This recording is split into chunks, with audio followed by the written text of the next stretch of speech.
gonna turn that down a bit. Okay.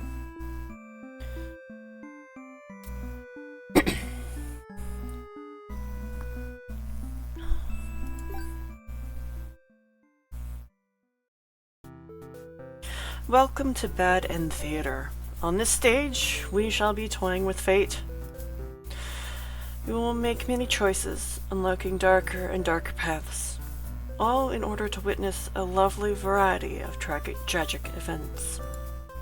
But first, allow me to explain how it works. To begin the tutorial, we'll select whichever doll you like. Guess it'll be the human to make it different. You control the human doll. You're a friendly little guy, just minding your own business. How will you interact with the demon doll? Oh, play nice. You try to make friends with the demon doll, but it kills you in cold blood. How ruthless. You found your very first bad ending. But don't worry, the story need not end here. Let's reset the stage and try again. This time, try controlling the other doll. You control the demon doll. You're a fierce-looking guy, just minding your own business. How will you interact with the human doll? Oh, play nice. You and the human doll are able to set aside your differences and become friends. Why, this isn't a bad ending at all. I should have written out this possibility. It's just not suited to my theater whatsoever. Now that you know how the story goes, you can set the doll's behavior in advance. Boop. As you just saw, these behaviors will automatically be set to what you choose during your last playthrough. But now you can turn each one on or off without having to replay from that doll's perspective. Yes, my theater actually doubles as a puzzle game. Now, try turning the doll's behaviors on and off to see the different outcomes. Let's have them both attack people. You control the demon doll. You're a fierce-looking guy, just minding your own business. How will you interact with the human doll? Attack! You both attack each other at once and die together. End tutorial. Done. Do you understand how to play? Yeah, I get it. This game saves your progress automatically, so just relax and collect all the bad endings at your own pace. Now, without further ado, let's start the show. Who should we be? We can be the hero, a maiden, an underling, or the overlord. Let's just start from the left. You are the hero.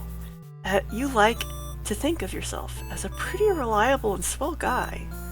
Your life has been rather ordinary, aside from the occasional heroic adventures, fighting evil monsters and whatnot. You are told a maiden from your village has been kidnapped and is likely being held captive at the nearby demon overlord's castle. Who even puts a village right next to where an entire demon army hangs out? You don't get it. You're happy to protect the townspeople, though. You were born to play this role.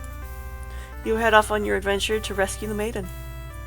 But demon soldiers block your path. You kill them to gain experience. Forgetting your pride, you escape with your life. But you can't return home now. Your reputation will be ruined. You wonder how you'll ever be able to rescue that maiden all on your own if you can't even fight some lousy demon underlings. You'll take your chances at the castle. You're a hero after all. This is your job. After a long trek, you make it to the castle's front gates. You're faced with an army of demons that all look very intimidating. There's no way to sneak past these monsters if you want to reach the Overlord. Ask if they'll let you in. You go up to the nearest demon and explain why you're here. They stare you down, and you feel very uncomfortable. But they seem to trust you, and escort you directly to the Overlord's chambers. That was easy. The Overlord is alone. You ask about the maiden, but the Overlord doesn't seem to know what you're talking about. Was she really never here? You wonder what could have happened to her. The Overlord says that she wishes she could help you, but you're the first human that's come in here in forever, at least that she knows of. You think of how you probably shouldn't trust her, seeing as she's a demon and all, but you can't really prove she's lying either. You apologize for the intrusion and return home to your village.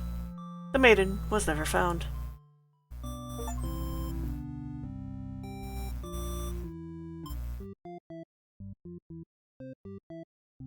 Let's do that again.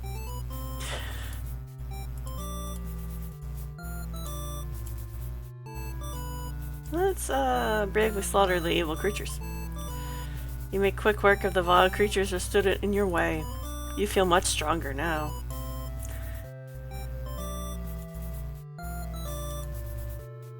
Let's cut through.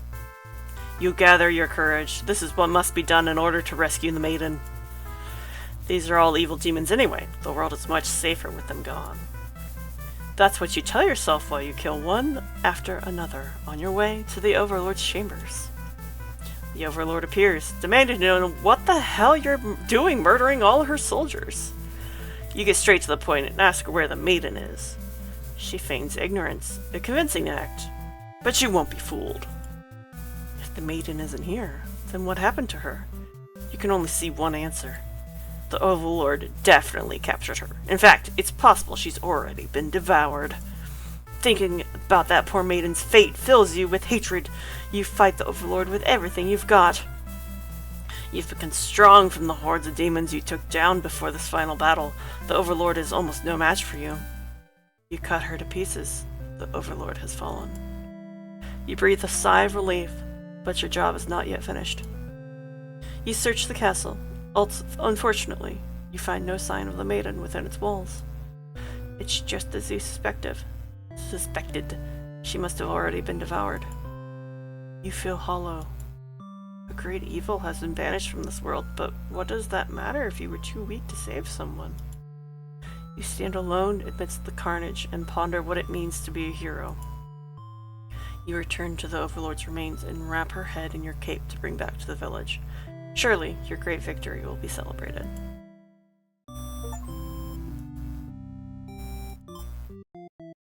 Well, let's make her diplomatic and let's go over to the maiden. Let's see where was she? You are a maiden. You live in a peaceful village next to a spooky demon overlord's castle.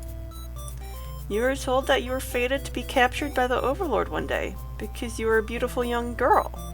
Demon lords apparently love capturing those. You think of how you haven't heard of that actually happening to anyone. But maybe the demons just haven't been given the opportunity? Who knows? You are in the church, you pray to your god, asking why you have been born into this role of maiden. You respect the divine plan and all, but you're really just curious as to what the point is. You are impatient. Meeting a demon actually sounds pretty gosh darn exciting. Maybe you'd understand your role better if you were to just hurry up and get captured already. You leave a note and venture forth to find a demon to, you know, see what happens. Not long into your little adventure, a demon underling appears before you. It looks pretty scary. Introduce ourselves. You tell the demon your name and explain that you're a maiden from the village. The demon suddenly jumps on you and starts biting a lot. How painful! This plan of yours was completely stupid, you think. Why couldn't you have been more patient? Why did you go looking for trouble? You aren't angry or anything, of course. This was all your fault for trusting a demon not to devour you on sight. This is your punishment for questioning fate, you guess. Bit by bit, you are swallowed by the demon until you are no more.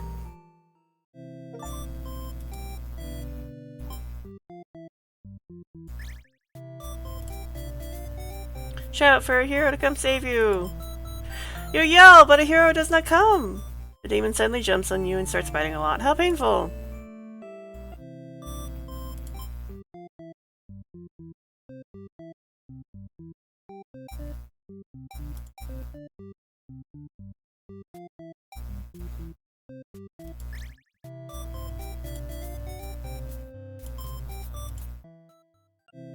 Okay. So, let's make her polite and let's see about... Actually, let's start with the underling.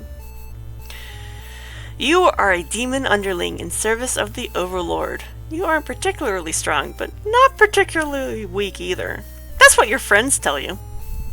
Your job is to guard the castle and keep humans away. It's unbearably boring.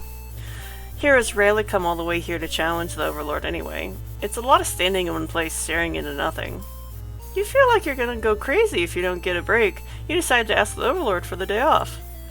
She gives you an earful about responsibility and unquestioning obedience. You wait for her to finish her lecture before returning to your post.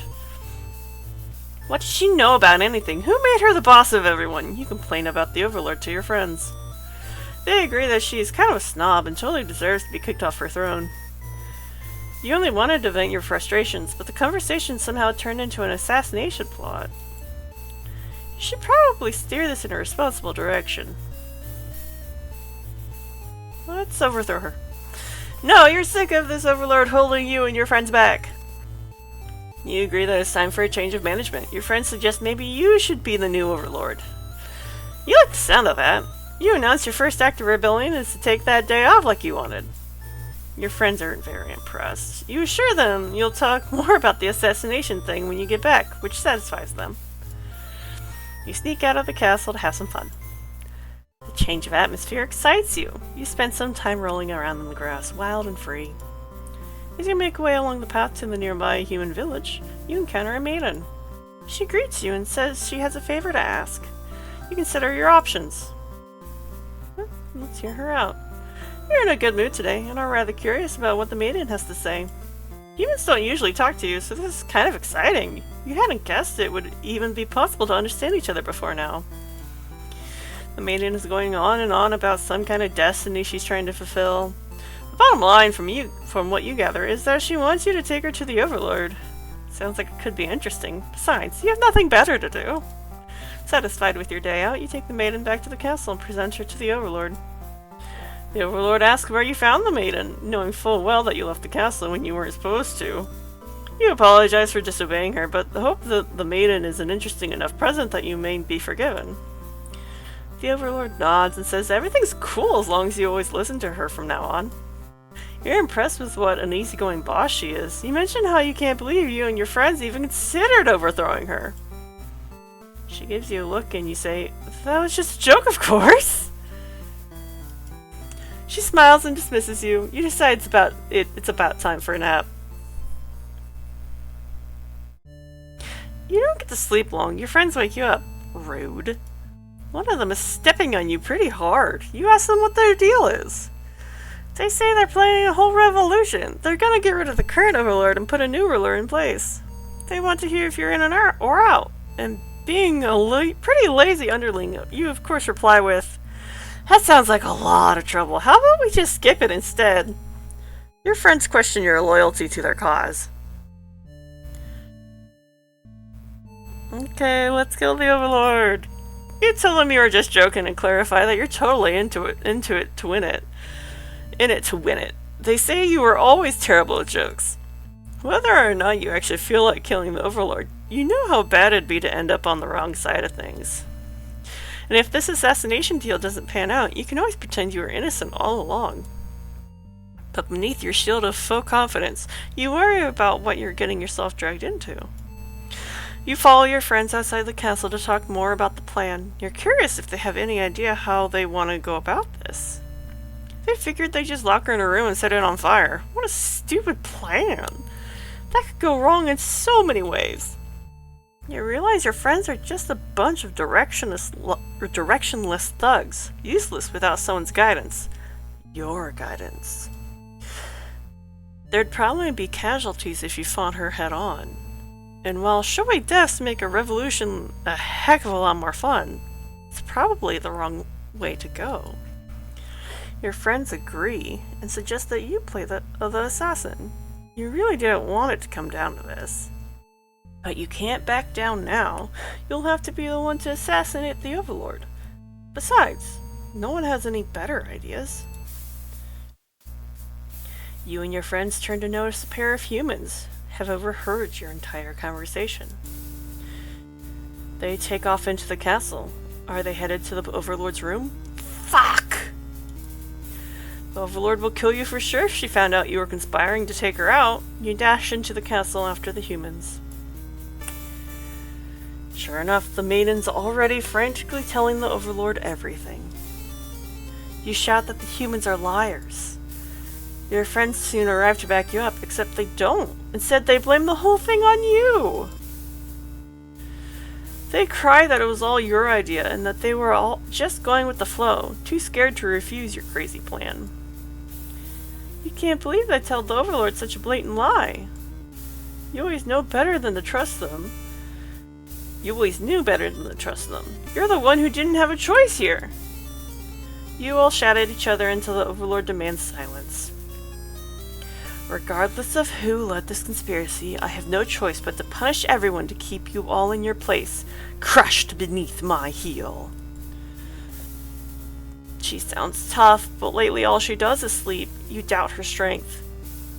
You hear your traitorous friends mutter something about going back to Plan A, and suddenly the door slams shut. You're trapped in here with the Overlord and the two humans. And then this room bursts into flames. You pound on the door, screaming curses at those who betrayed you. The hero joins you, vowing to slay the lot of them. You wish you'd get that chance. The Overlord grabs you by the throat. You cry for mercy. You were forced into this mess. You're sure now that they would have killed you if you'd sided with her. But the Overlord doesn't hear your pleas. She drives her claws into your chest. At least she made it quick.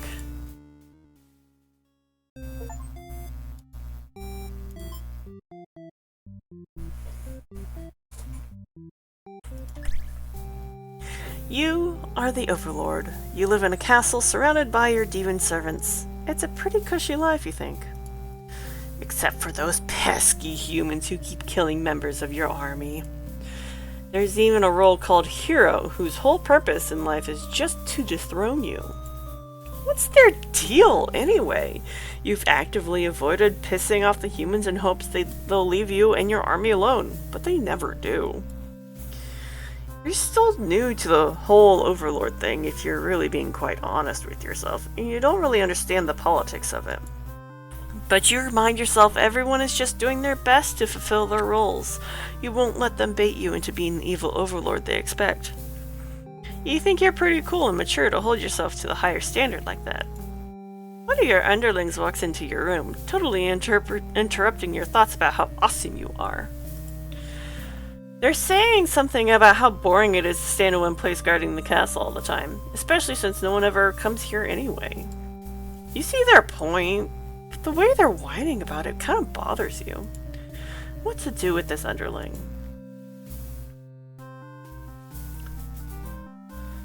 Let's grant them the day off. You tell them to take a break from the stifling castle atmosphere and refresh their dark soul. A day off should be fine every once in a while. They thank you and happily scurry off to do who knows what. You have nothing better to do today, so you decide to nap for a little while. Being the Overlord sure is great. You awake to a knock at your door. The underling from earlier brought back some company. It's a maiden from a nearby human village. She says her role is to be captured by you. The maiden then goes on to say that she's been getting very impatient thinking about her impending capture, so she's come here to speed things along. You appreciate her honesty, but regret to inform her that you never had any plans to capture any humans. She seems very disappointed by this. Perhaps I'm not performing my role well enough. How can I become more maiden-like? You don't really understand the question. You think this world puts way too much focus on destiny and junk. Just go home and stop worrying about it, you tell her. The maiden seems to be having a hard time wrapping her head around this. She insists that she stay and talk to you more. You feel warm inside as she looks into your eyes. This is the first time a human has looked at you without contempt. You wonder what to say. Let her stay for a while. You can't bring yourself to send this maiden away. She just got here! You enjoy a nice long chat with her, sharing stories about your kind. She expresses her surprise that demons are not at all what she expected them to be. You are glad she seems to have an open mind about these kind of things. You also bring up how you always instruct your army to avoid humans, as not to agitate them and get heroes sent out after you. That explains why the people in my village have been left unharmed. It's because of your orders, isn't it? We are very grateful. You're surprised to hear her thank you. You've always thought of humans to be violent and unreasonable. That's why your servants are always getting killed, despite your efforts to leave them alone. But this maiden is different. You joke that maybe you've been lying to her this whole time and that you were actually super evil all along. The maiden laughs at that, saying she wouldn't mind being held captive here. The people in her village are a little exhausting at times, she says. You can't tell if she's into you or not. You're interrupted by another human in your doorway. This time it's a hero. He was apparently searching for the maiden, who was rumored to have been captured by your kind. Captured? Not at all. I only wanted to meet with the Overlord. Didn't anyone read the note I left behind? After everything is explained, the hero expresses his relief that this whole misunderstanding hadn't led to any horrible consequences. The maiden apologizes for causing trouble, and the hero asks her to return to the village with him. Confusing feelings well up inside your heart. You're surprised that you had one of those to begin with. You don't want the hero to take this maiden away from you. I'll let them go. You're certain that she'll return to spend more time with you. You just have to trust in that, you decide. With the hero maiden gone, you plop down into the comfort of your luxurious Overlord bed. Your room feels so empty now. Is this loneliness? You hope your new friend will be back soon. You close your eyes for a while. You've almost fallen asleep when the maiden and hero burst into your room, frantically trying to communicate something to you. You're told that a group of demons is plotting to assassinate you. You're not surprised. How nice of humans to care, though. One of your underlings barges in next, shouting that the humans are liars. They're followed by another group of demons crying that everything was that first underling's plan. Everyone is shouting over each other now, and it's very annoying. You yell for all of them to shut their traps. You have no doubt that your servants would let their ambition cloud their judgment and lead them to try to take your throne. Regardless of who led this conspiracy, I have no choice but to punish everyone to keep you all in your place, crushed beneath my heel.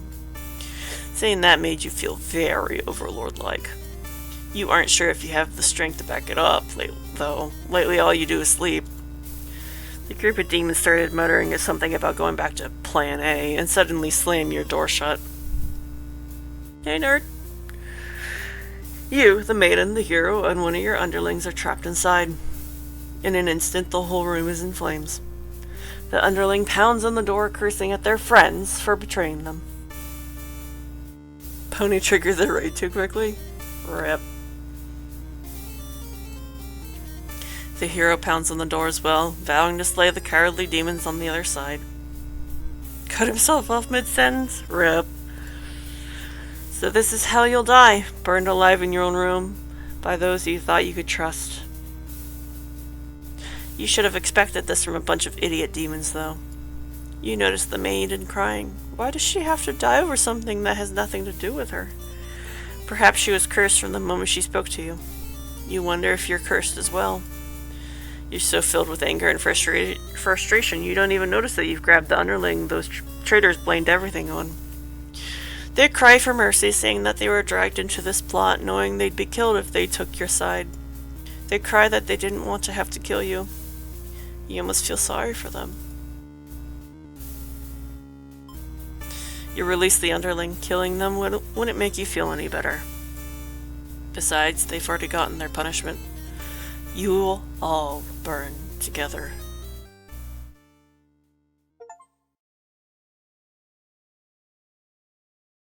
Before you take him back to reset the story once again, you pause for a moment. True end? You say to yourself. What was the point of all my efforts if the true ending is this terrible? You must have forgotten where you were. This is the Bad End Theater. Is the pain setting in? Oh, but you should have been well aware of what you'd be shown when you entered this place. It's a problem I've seen quite often.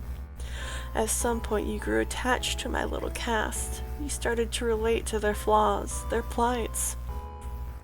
You started wishing for their happiness. But you aren't going to find that here in my theater. My lovingly crafted labyrinth of suffering. Oh, come to think of it, you reached the first true end very quickly. I'm impressed. But there's no need to rush. Please, take your time while exploring all the horrible possibilities. Anyway, I hope you'll pardon the interruption. You're making great progress. The choice to continue on to the next ending is always yours. I'll leave you to it, dear guest.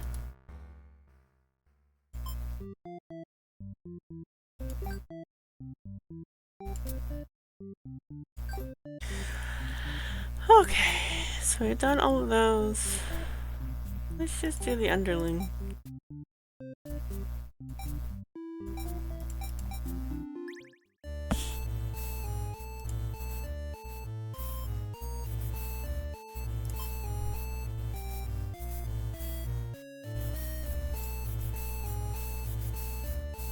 After all, life must be pretty dang good if the only thing you have to complain about is that you live so comfortably there's nothing to do. The others nod, but don't seem convinced. You say a coup d'etat would be more effort than it's worth. But you're Hi! What's up? I'm coming to join your stream. Yeah! I'm gonna turn you up. This is adorable. Thank you! Do you know anything about this game? No, literally nothing besides the fact that you said you wanted to play it. Okay. We'll finish this run and then we'll get back to the main menu thing and I'll explain it. Okay. But you're still gonna be a rebel and sneak out of the castle. Your friends praise your mischievous ways. The change of that. That one is me, thank you. Okay, let's skip. We're gonna gobble her up. The maidens aren't the best meal, but you figure you should live up to your demon name and strike back against the humans. You start devouring the maiden without so much as a second thought, and feel quite proud of that. Oh, that's a different eating than I was expecting. Other humans would surely praise you with with curses if they were around to see. Oh man, if only someone could have been watching! Time to find an audience for your evil deeds. You wander into the nearby village. The people are screaming and running away, throwing rocks at you and whatnot. You think that's pretty rude of them. You haven't done anything yet. Put on a show. You attack the nearest human. He is old and weak, and his bones crunch delightfully. Your audience's screams grow louder. Applause! You think, hey, this is actually pretty fun. I should have taken revenge like this a lot sooner. As soon as you continue your bloodthirsty dance, striking the villagers down, you fail to notice a sword-wielding hero running towards you. He takes you out in one swift blow. You're just a demon underling after all. As you die, you think, that was totally worth it. The curtain closes. Okay, so we walked into this theater called Baden Theater, and we can play as one of 4 characters, and they each have traits we can turn on and off. And they each have their own, like... Oh, sorry, I saw you made me as an overlord. I did! Look at how cute you are! Do you want to do an overlord run? No, I meant with the traits. Tyrant, antisocial, possessive. Merciful, yes. But yeah. So, we've done 6 endings out of 41. And the only true ending we've got is the Overlord one. And we need to get everyone's true ending because when we got the Overlord's true ending, the owner of the Baden Theater came over and said, "Look, I know you're probably sad that this is the true end because everyone died in a fire, but this is Baden Theater. You are not going to get a good ending." So we're just going to keep going and finding bad ends and see if we can find everyone's true ending and see what happens. Nice. Would you like to start your own? Would you like to pick who we're going to be next? Overlord, obviously. Overlord. Okay, do you want any of the traits done? I'll let you choose those. Okay. They don't mean anything to me. Since you're here, I'll read it again. You are the Overlord. You live in a castle surrounded by your demon servants. It's a pretty cushy life, you think. Except for those pesky humans who keep killing members of your army. There's even a role called Hero, whose whole purpose in life is to just dethrone you. What a bitch. What's their deal, anyway? You've actively avoided pissing off the humans in hopes they'll leave you and your army alone, but they never do. You're still new to the whole Overlord thing if you're being quite honest with yourself. You don't really understand the politics of it. But you remind yourself everyone is just doing their best to fulfill their roles. You won't let them bait you into being the evil Overlord they expect. You think you're pretty cool and mature to hold yourself to the higher standard like that. One of your underlings walks into your room, totally interrupting your thoughts about how awesome you are. They're saying something about how boring it is to stand in one place guarding the castle all the time, especially since no one ever comes here anyway. You see their point, but the way they're whining about it kind of bothers you. What to do with the underling? Do you want to tell them to get back to work, or do you want to grant them a day off?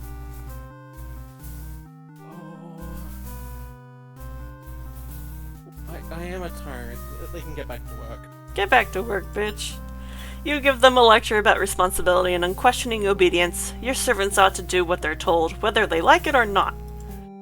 They look really unhappy with you, but you're sure they'll thank you for this later. Venturing too far from the castle tends to spell death. You dismiss the underling and lie down in your nice and comfy Overlord bed. All that lecturing made you want to take a nap. You fall asleep pretty quick, just another one of your amazing talents as the Overlord. You awake to a knock on the door. The underling from earlier brought back some company. You thought you told that underling to do their job, not drag strangers into your room. Looks like they took an unauthorized break away from the castle. You scold them, but ultimately you're a little interested in this guest, so you let them off easy. That underling's not so bad. It's a maiden from a nearby human village. She says her role is to be captured by you. The maiden then goes on to say she's been getting very impatient thinking about her impending capture, so she's come here to speed things along. Ah, she's a pushy masochist. You appreciate her honesty, but regret to inform her you've never had any plans to capture any humans. She seems very disappointed by this. Perhaps I'm not performing my role well enough. How can I become more maiden-like? You don't really understand the question. You think this world puts way too much focus on destiny and junk. Just go home and stop worrying about it, you tell her. The maiden seems to be having a hard time wrapping her head around this. She insists that she stay and talk to you more. This is so adorable. You feel warm inside as she looks into your eyes. This is the first time a human has looked at you without contempt. You wonder what to say. What are you going to tell her? She can stay. Okay, let her stay for a while. You can't bring yourself to send this maiden away. She just got here. You enjoy a nice long chat with her, sharing stories about your kind. She expresses her surprise that demons are not at all what she expected them to be. You are glad she seems to have an open mind about these kind of things. You also bring up how you always instruct your army to avoid humans, as not to agitate them and get heroes sent out after you. That explains why the people of my village have been left unharmed. It's because of your orders, isn't it? We are very grateful. You're surprised to hear her thank you. You've always thought of humans to be violent and unreasonable. That's why your servants are always getting killed, despite your best efforts to leave them alone. But this maiden is different. You joke that maybe you've been lying to her this whole time, and that you were actually super evil all along. The maiden laughs at that, saying she wouldn't mind being held captive here. The people in her village are a little exhausting at times, she says. You can't tell if she's into you or not. This is just me and Ember. I know, right? You notice the sounds of battle. The sounds of battle have started ringing through your castle halls. The maiden is getting nervous, but you reassure her it's only your underlings roughhousing. No big deal. You know, it's probably a hero, but you don't want to upset the maiden telling her that. Your army will take care of it. It isn't long before the hero bursts into your room. But he shouldn't have made it here. Why didn't they stop him? The hero just stands there, unsure of himself. He is covered in demon blood. As the maiden speaks to him, trying to explain the situation, you move past the hero and out the door. You're not thinking clearly. Seeing your servants' bodies and pieces all strewn about your castle has really taken it out of you. The hero did this? There's so much blood. Why? Why did he come for the maiden? Did he think she needed rescuing? There was no one for this hero to save here. There was never any harm meant to anyone. You were just talking to her. Why has it turned out like this? The hero starts babbling insincere apologies That's a cool visual. and excuses, realizing his wrongdoing. But you are far beyond hearing that kind of bullshit. You have had it with these humans always murdering your servants for no reason. You can no longer hold yourself back and lash out at the hero. When you regain control, there's nothing left of the hero. The maiden has fled in terror. You are alone. You got the Wrathful Overlord end. That's appropriate. It's because I made him dutiful. Okay,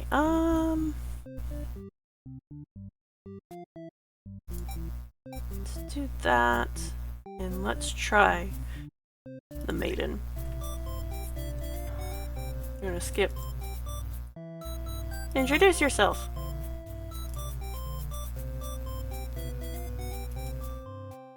It's a really adorable outside. I know! The demon doesn't seem to have really been listening to you, which is a little irritating. Oh, I just turned off his hungry.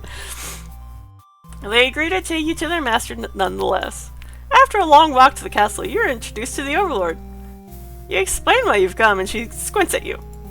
It turns out she never had any plans to capture maidens or to do anything else that would agitate the humans. You wonder for a moment if she might be lying, but it doesn't really seem like it. Still, this doesn't make any sense to you. You've always been told that demons would one day seek you out, and something awful would happen. Then a hero would come to your rescue. You don't want to believe you've been lied to all along. Maybe it's just that you haven't been maiden-like enough. You ask the Overlord what you should do to be a more suitable maiden, but she doesn't seem to understand. Just go home and stop worrying about destiny so much. She makes it sound so simple. This Overlord seems like the complete opposite of you. You want to learn more about her and how she thinks. You insist on staying to talk with her more. The Overlord shares many stories about demons with you, and little by little you realize that they might not be the ruthless monsters you were raised to believe. As it turns out, she commanded her demons to avoid towns and villages. She didn't want to risk giving the humans any excuse to send a hero out after them. You realize that must be why you've never heard of any demons attacking your town. You express your gratitude to the Overlord on behalf of your village. She says you can thank her by telling the humans to stop raising heroes. She's tired of her servants getting killed off by them. You've always thought demons were violent and unreasonable creatures, but it seems the Overlord could say the same of humans. You may be different, but really they're just trying to live their lives the same as you. You feel like you're starting to understand things a lot better. But maybe with everything I've said was to deceive you and the other humans. What would you do if I turned out to be super evil all along? Even if she were to capture you now, you think this place is far more interesting than the way things are back home. You kind of like not being told to expect demons to come after you all the time. You feel free. Honestly, you've always kept to yourself, but spending time with this Overlord has been very nice. You feel butterflies in your stomach. But then a hero barges into the room. His clothes are stained by a dark liquid. It's dripping from his weapon, too. You realize it must be demon blood. Something horrible has happened. Confused, the hero asks you what's going on. You explain the situation, reassuring him that you were never in any danger.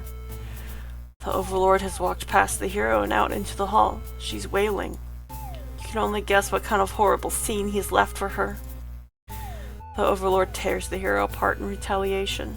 You watch silently, unable to scream. The Overlord, who you had just been getting along with so well, has killed another human right in front of you. It's clear now that you had been deceived by her sweet words. Demons are ruthless monsters after all. You somehow manage to slip past the Overlord and make it out of the blood-soaked castle. You never look back.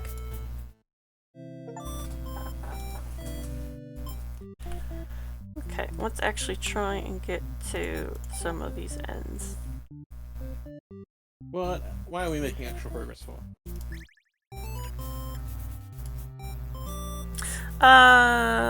Flee. Ask. The Overlord and Maiden seem to be in the middle of some casual conversation when you barge in. You all look at each other in surprise and confusion. This is no time to hesitate. Ask the Maiden what's going on. The Maiden explains that she was never actually captured, and that she came here on her own volition. That was a pretty dangerous thing of her to do, but no one got hurt, so at least there's that. You ask her to return to the town with you, to reassure everyone of her safety. The Overlord allows the two of you to leave, and you casually exit the castle. You try to make conversation with the Maiden, but she's being pretty quiet. She's been pretty quiet since leaving the Overlord's room. Is she shy? She suddenly stops in her tracks, and you turn your head to ask what the deal is. Oh, the Overlord's castle is engulfed in flames. You can't help but feel relieved you got the Maiden out of there when you did, but... She suddenly takes off towards the burning castle. Panic sets in. You follow to try to stop her. The smoke is so thick, you've already lost sight of her. What is she thinking? It's too dangerous to continue. You feel hopeless. You stand alone at the castle gates. Your body won't allow you to take another step forward. No, going in there would be suicide. You'll return to the villagers and tell them there was nothing you could do. You were too late.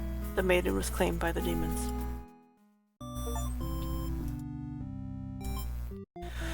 Are you lame, Arthur?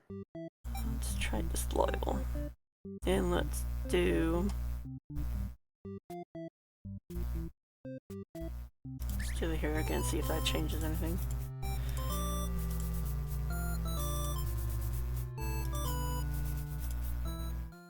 You pause when you see a group of suspicious demons standing near the entrance. They're talking about assassinating their overlord. This proves to you that demons really are foul creatures. We have to tell her about this. You don't understand what the Maiden is thinking. The world is better off with less demons. They're all cold, ruthless creatures that should be destroyed. And those same creatures have just noticed you. Eavesdropping, the Maiden takes off into the castle, and you have no choice but to follow. You burst into the Overlord's room. The Maiden frantically tries to communicate what you just overheard. A demon underling barges in next, calling you liars. It's followed by the group from the entrance, who shifts the blame back onto the little one. These demons only care about themselves. How low can they be? You begin shouting at them, and the whole room dissolves into noise until the Overlord yells for everyone to shut their traps. She threatens them with violence. This Overlord is no better than her subjects. You grip your sword tightly. If you have to cut through everyone here to get this Maiden to safety, you certainly will. The group of demons hiss to each other before shutting the door, leaving the runt of the litter behind. You glance around for another exit, but there isn't one. You have a terrible feeling about this. In an instant, the whole room is in flames. What kind of demonic magic is this? The underling pounds on the door, upset that it's been betrayed. You join in, vowing to slay the cowardly demons on the other side. The next moment, the Overlord has taken hold of the underling. It's crying for mercy. Is she going to kill it as retribution? It continues to cry and make excuses, but the Overlord does nothing. To your surprise, she lets it go. Are demons capable of mercy? You guess it doesn't matter now. You'll all burn together. Hero's true end. No matter the perspective, the true ending remains the same. That's what makes it true. You couldn't resist seeing it for yourself, though, could you? I wonder what will happen when you collect them all. Will you give in to despair, or... Despair. Despair! Okay, so we've done the Overlord's true end and the Hero's true end. Do you want to do the Maiden or the Underling? Underling. Underling. She's surprisingly cool with it. Nice! You set out on your adventure outside the castle. The change of atmosphere excites you, and you spend some time rolling around in the grass, wild and free. Hero. You're in a good mood. Yay. They seem to be getting along just fine, so you decided it's about time for a nap. You don't get to sleep long. Your friends wake you up. We need to do this one because that one has a skull. Okay, let's kill the Overlord. To your surprise, the Overlord spares you. Or maybe she'd rather see you suffer instead. Looking around, you've just gone from one dead end to another. The maiden is crying. The hero is silent. You'll all burn together. Underling's true end. Okay, let's see if we can get it with, maiden. You are a maiden. You live in a peaceful village next to a spooky demon overlord's castle. Skip. Introduce. You're surprised to see him at first, until you realize he must have been sent to retrieve you. Confused, the hero asks, "What's going on?" You explain the situation, reassuring him that you were never in any danger. The hero expresses his relief that this whole misunderstanding hadn't led to any horrible consequences. You apologize for causing trouble, but really, didn't anyone read the note you left? Jeez. The hero asks if you'll return to the village with him to give everyone the news of your safety. The Overlord allows the two of you to leave, and you give her a little wave as you exit the room. You'll be back soon! Near the castle's entrance, you spy a group of suspicious demons congregating. They're talking about assassinating the Overlord. You have to warn her. But the hero shakes his head and he says that if this is the true nature of demons, the world is better off with less of them. This isn't right, you think. What kind of hero passes up the chance to save a life? The demons have taken notice of you.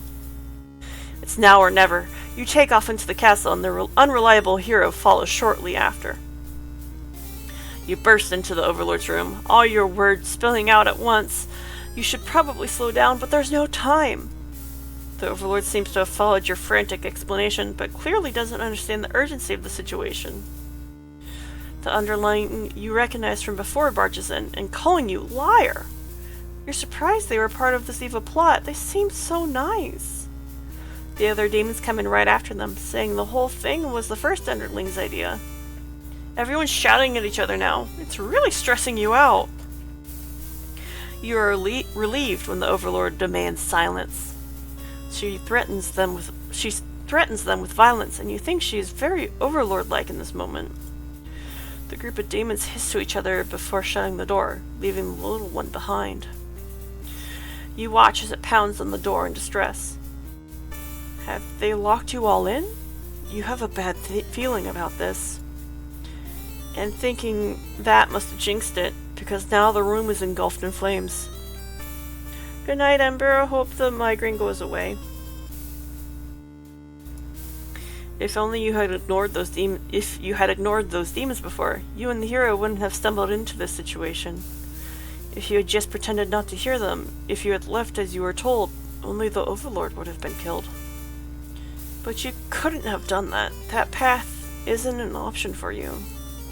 You think that no matter what, you'll always strive for the path where everyone survives. It must exist. It simply must. The Overlord seizes her underling. They beg for their life. You pray. You don't know what else to do, so you just pray. The Overlord spares the underling. You feel relieved, but does it make any difference? Will you all burn together?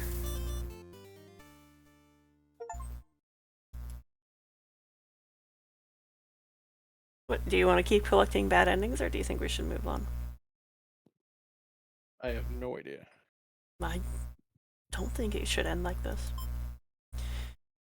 You want to answer the maiden's prayers. You've decided to find a way to save everyone. But retracing the paths you've seen so far, there doesn't seem to be any room to avoid a bad ending. Is there really nothing you can do to keep them all from getting killed in the end? If there's nothing you can do by acting from within their story, maybe it's time to take things into your own hands. Ooh.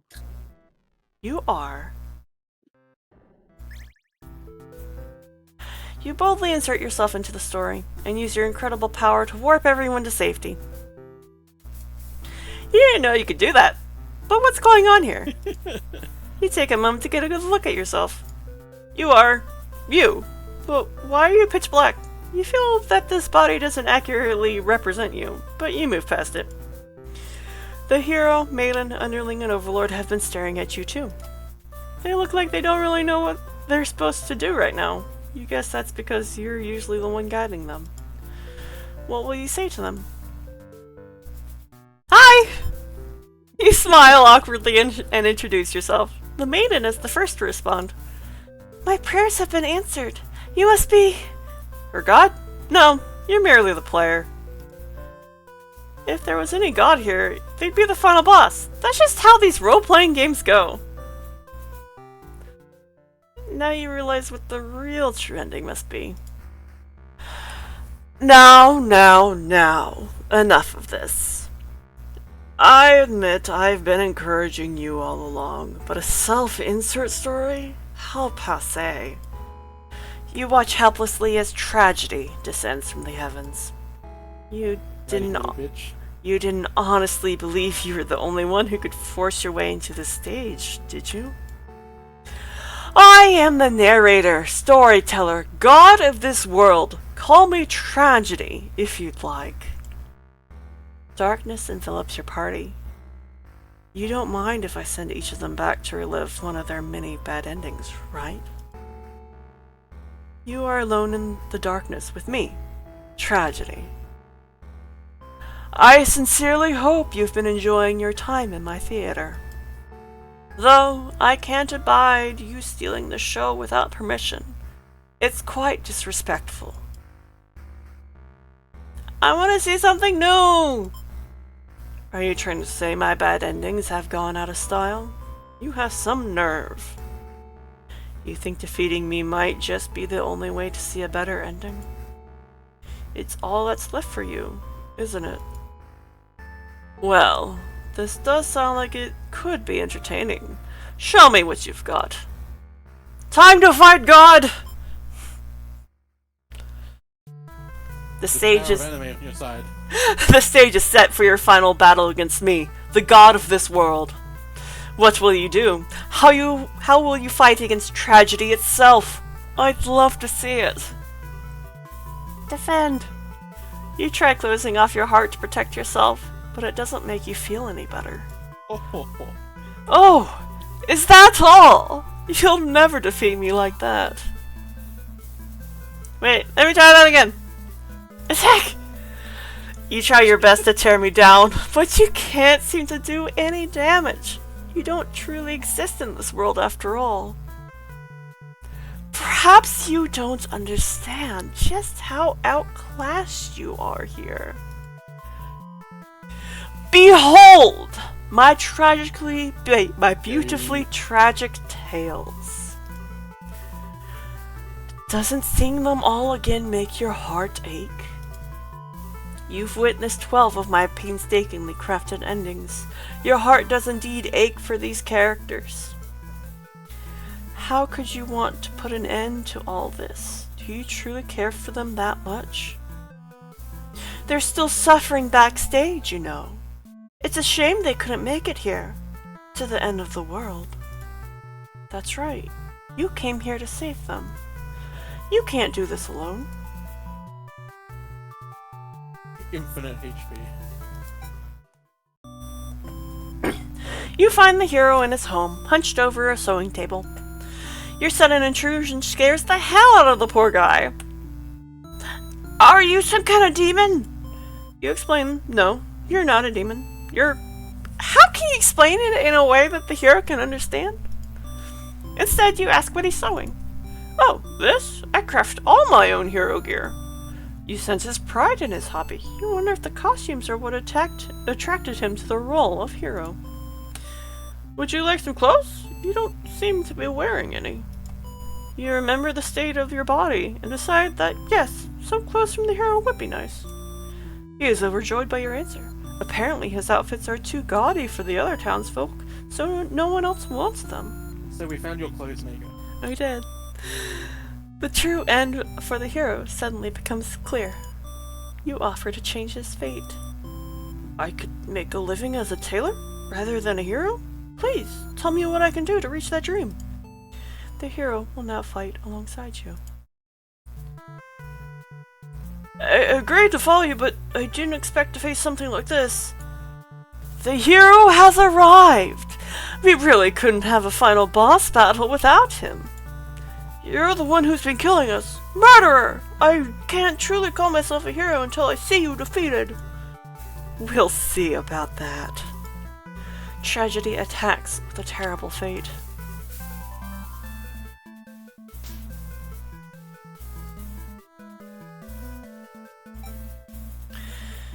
Your reign of terror ends here, Tragedy. I refuse to give in. The hero uses his willpower to overcome tragedy.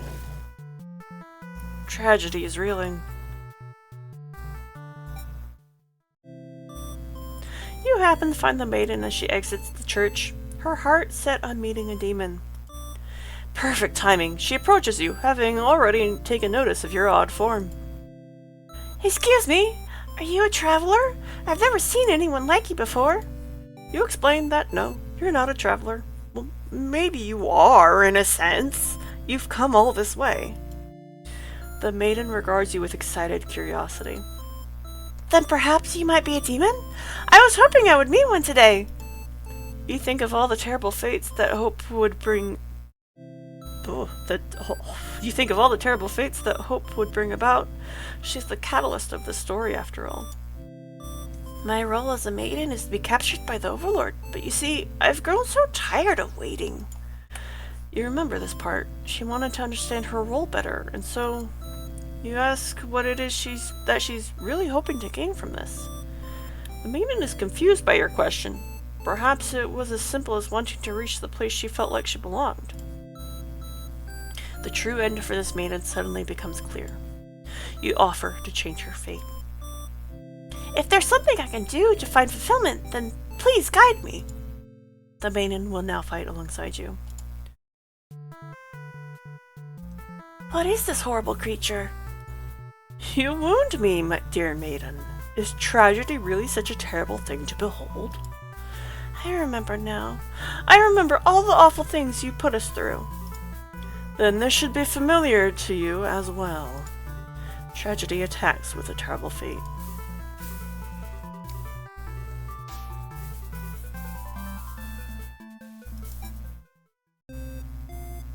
You approach the gates of the Overlord's castle. The underling is on guard duty as you expected. They call out to you. The other demon guard is sound asleep. Hey, you're a pretty weird-looking intruder. What do you want? You explain that no, you're not an intruder, although you're definitely intruding into their story right now. You tell the underling that you've come to save them from tragedy. Okay, try saving me from boredom first. I hate this job! The underling snickers. You ask what kind of job they'd rather have. It'd be best if I didn't have to work at all. I just want to live a carefree life and never get bossed around or picked on. You think of the underling's friends, who had bullied them into an assassination plot only to betray them in the end. If they kept better company, maybe they wouldn't feel so restless. The true end for the underling suddenly becomes clear. You offer to change their fate.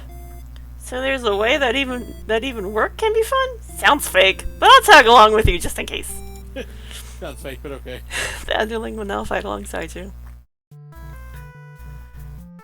What the fuck? You didn't say anything about a boss battle! The underling, You must be desperate to call in such an unreliable ally. If I beat this guy up, all my problems will be over? Oh, but it won't be that easy. Tragedy attacks with a terrible fate.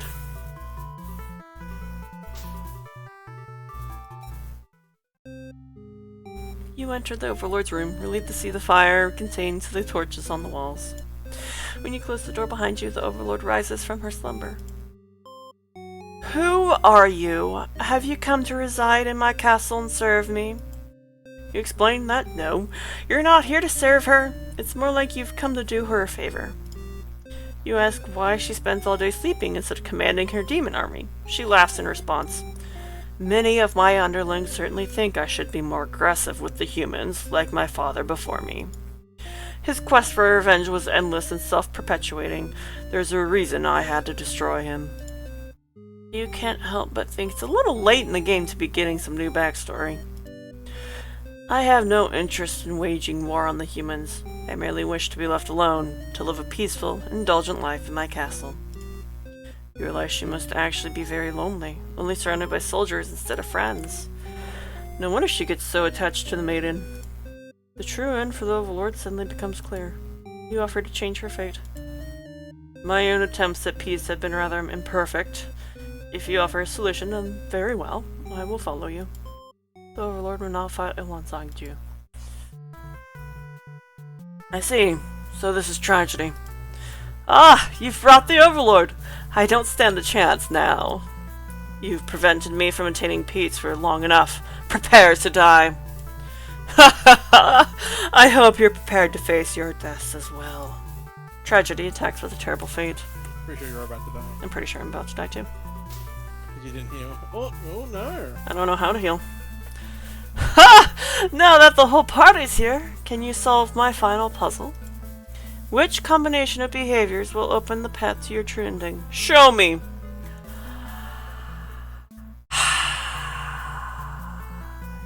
Don't know. Our true endings do exist, they simply must. The maiden hopes with all her heart to overcome tragedy. Tragedy is reeling. Knock me down and I'll just come back stronger. The underling uses their tenacity to overcome tragedy. Tragedy is reeling. I'll reach my true ending with my own power.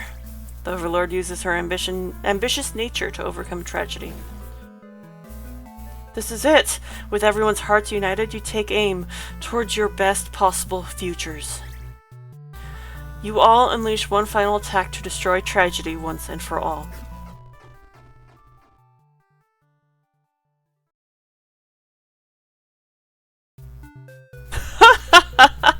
You've done it! You've managed to defeat me. A tragic ending for tragedy itself. I love it! I must thank you all for fulfilling your roles perfectly. Thank you, hero. Thank you, maiden. Thank you, underling. Thank you, Overlord. Enough of this nonsense. We defeated you, so die already. Don't worry, I'll be making my exit shortly. Finally, thank you most of all. We couldn't have made it here without you.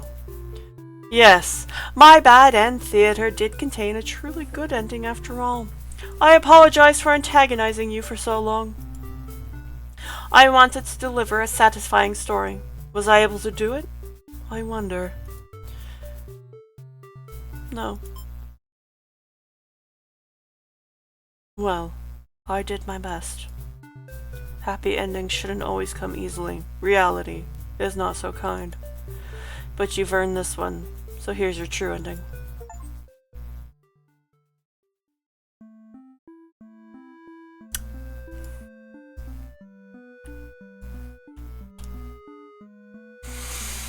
That is actually not the end. I need to go through and get all the bad endings, and then maybe we can get the true bad ending. But yeah, it's a very cute game. It's very cute. They sold I don't know if they're still selling them, but they sell plushies of the main 4 characters, and they're so cute. Aww. Yeah. I love the art style. It's so cute. It's really gorgeous. It's cute, and the music is good, and But yeah, I need to try and get to the true ending, and because it's very important to my brain and my heart.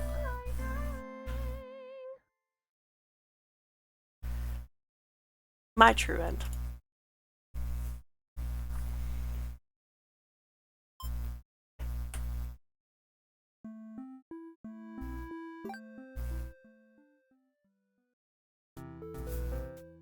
So you weren't done with my bad endings, and now you're back for more. You'll have to cancel out your true ending if you want to go back to the way things were before our final battle. Shall we begin the resetting process? Yes, please.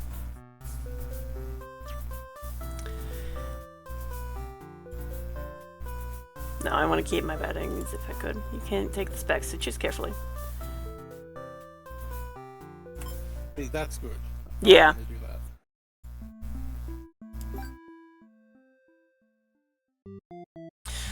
that. Okay, so I have 12, I have 41. Make sure he's hungry. Let's go here. And skip through.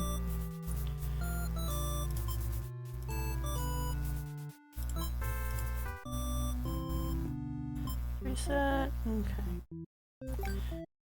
So let's. Yeah, you should be able to figure it out from here. Hero begins, slays demons, slays his way into the castle. Hero finds the maiden who is upset. So the underling can't be hungry. And she has to be polite, I think. So let's try that again. Slaughter. On your way to the Overlord's castle, you spot a maiden heading back towards the village. She couldn't have come from the Overlord's castle, could she? This may be the exact maiden you're currently seeking to rescue. You approach her with curiosity. And she runs off from you for some reason. You wonder what that's all about, but then you remember you're covered in demon blood. Not wanting to look like you're a crazy person chasing after her or anything, you nonchalantly walk back to town.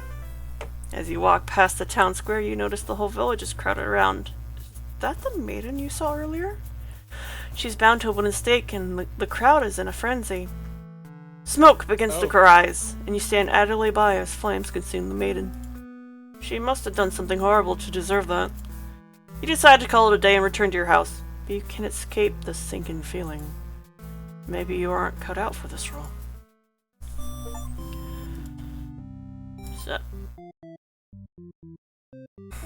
So let's see. Hero. Okay, something happened. I think, yeah, she can't be antisocial. Let's try that. Slaughter. Got.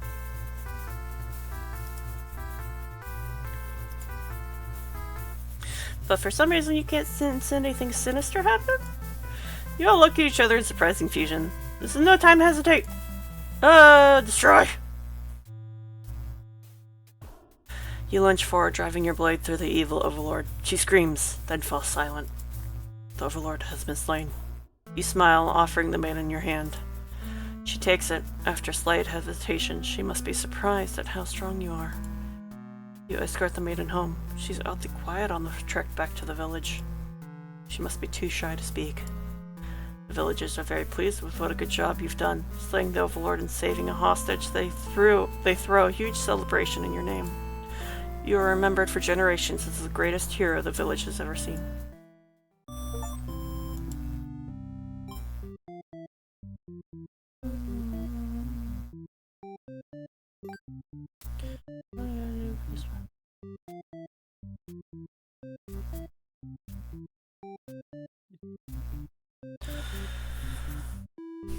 You need to be like the more cowardly hero?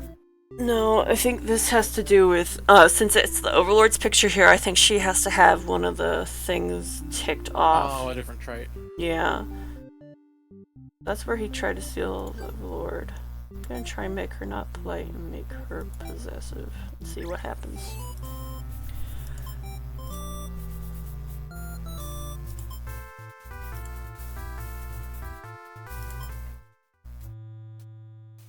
She explains that she came here on her own and was never in any danger. She hesitantly asks why you're covered in blood. You don't know how to respond. The Overlord moves past you and out the door. To see her army in lifeless, bloody piles. She's wailing. It's horrible. This is your chance, hero. Stab the Overlord while you can!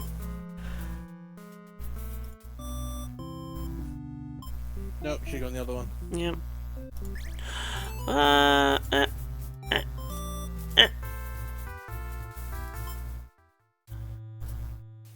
This is all just a big misunderstanding.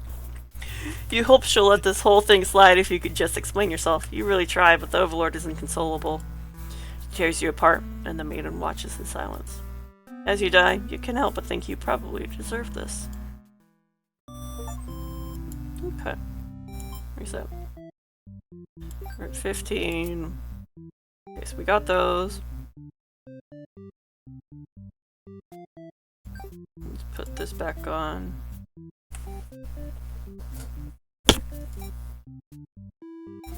Let's do that. Let's try it.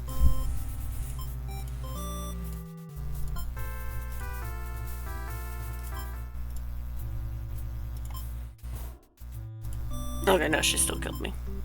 That's interesting. Maybe get rid of the tyrant part. Oh, maybe.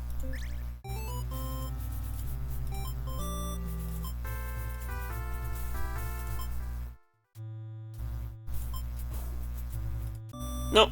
Okay. Oh, I wonder if we have to be the maiden. No, I don't know. No, because it's the hero's one.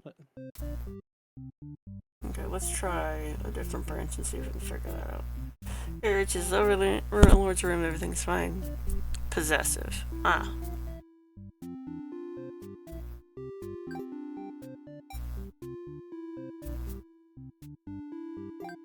So you need to make the overlord possessive. Heroic. Possessive? Okay. Let's try this, see if it makes any difference.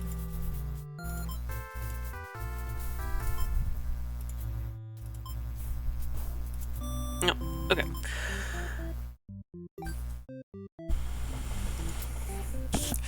So we got through that. Let's try. I think we're missing a maiden trait and an underling trait because they're kind of grayed out. I just not have those traits. Maybe not, yeah. Maybe you have to do more with the maiden then. Yeah, let's see. Antisocial. Okay, look, yeah, because we always stayed with, the Overlord, so let's see, by making her antisocial, if she can make us go away and get some endings for that.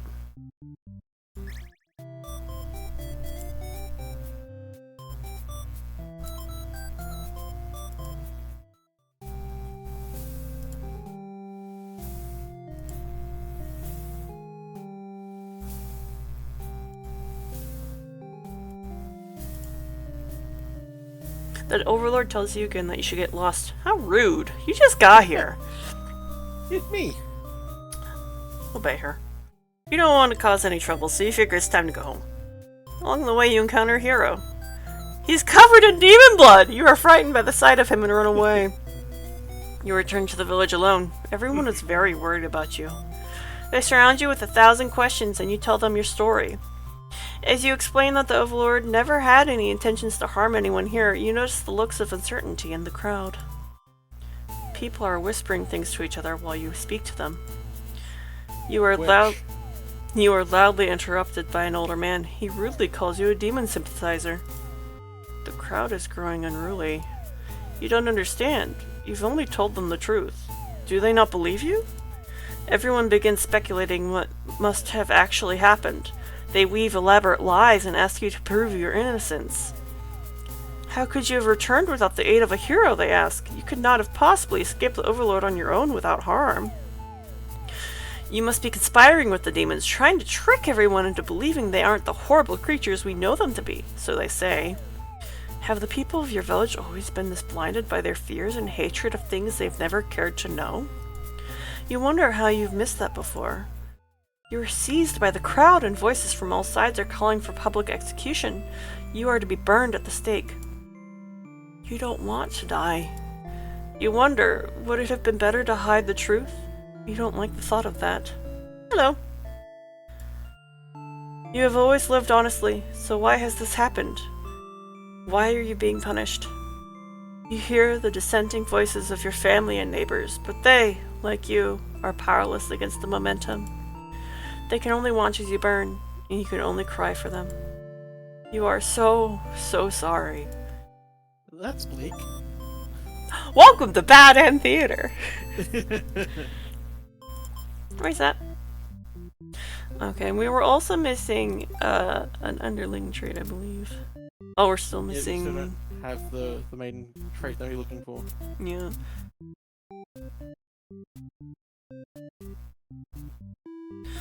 So let's see. What else could we do?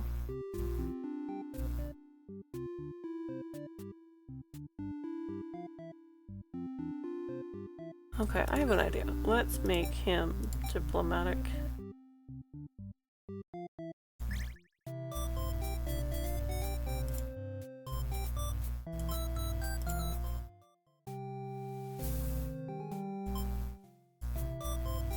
Yeah, that's what you're doing. You don't know. Don't you know the Overlord's castle is like right there? You explain everything that happened. The hero seems to think you're lying to him. He asks if you've been brainwashed by the demons. What nerve! You are very upset that this so-called hero would treat you this way, and you leave in a huff. Okay, let me think.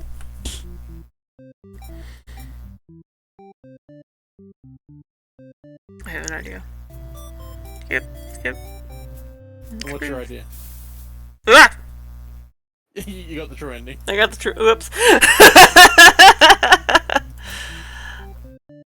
I'm still missing stuff.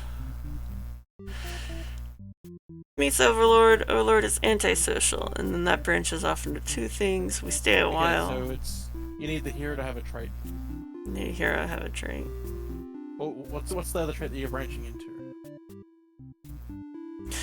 Dutiful, which is already turned off.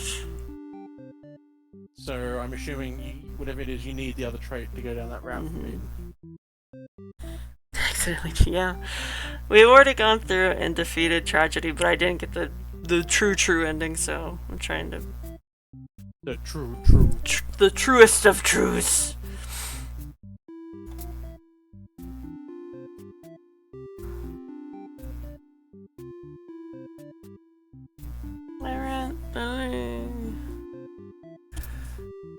Boop. I don't know. My ADHD is acting up. I don't know what to do.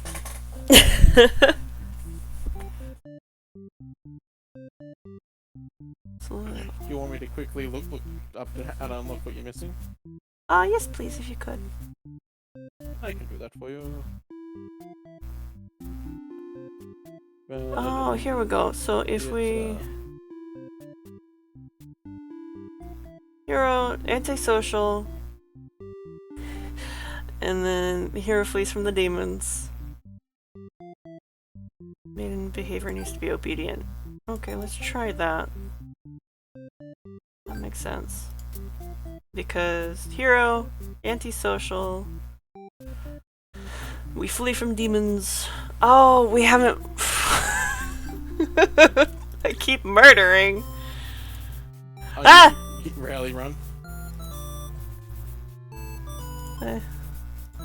Like, this leads you down the true route, doesn't it? Yeah, it does. Yeah.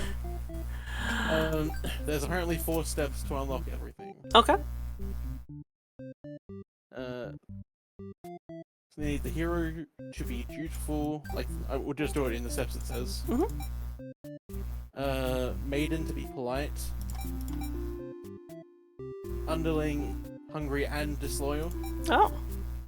And Overlord is a tyrant. Alright. And then does it say who we should play as? Start game as hero. And then does it give me the steps?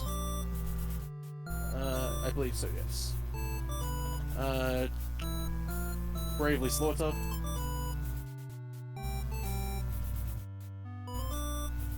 And then the next one? I think for him you're just doing all the dutiful stuff. Oh, beautiful. Okay. And then, okay, I see how it is. It's not explained well, it's just whatever the traits are, that you're doing that story as that trait. Yeah, so I got dutiful. I think everyone needs 4 traits. Okay, no, if I'm reading this guide right, it's you should do a game as a dutiful hero with no one having any traits besides the hero being dutiful. And then the next step is be the maiden with her single, and then that. Then when you get to the next step, you do it again as the different ones. Drizzle.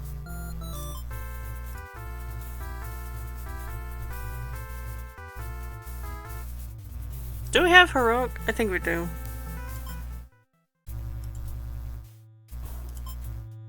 Yeah, because heroic's how you get all your kills, I'm pretty sure. Mm-hmm. Yeah. Okay. I'm confused because that was an ending that we already have.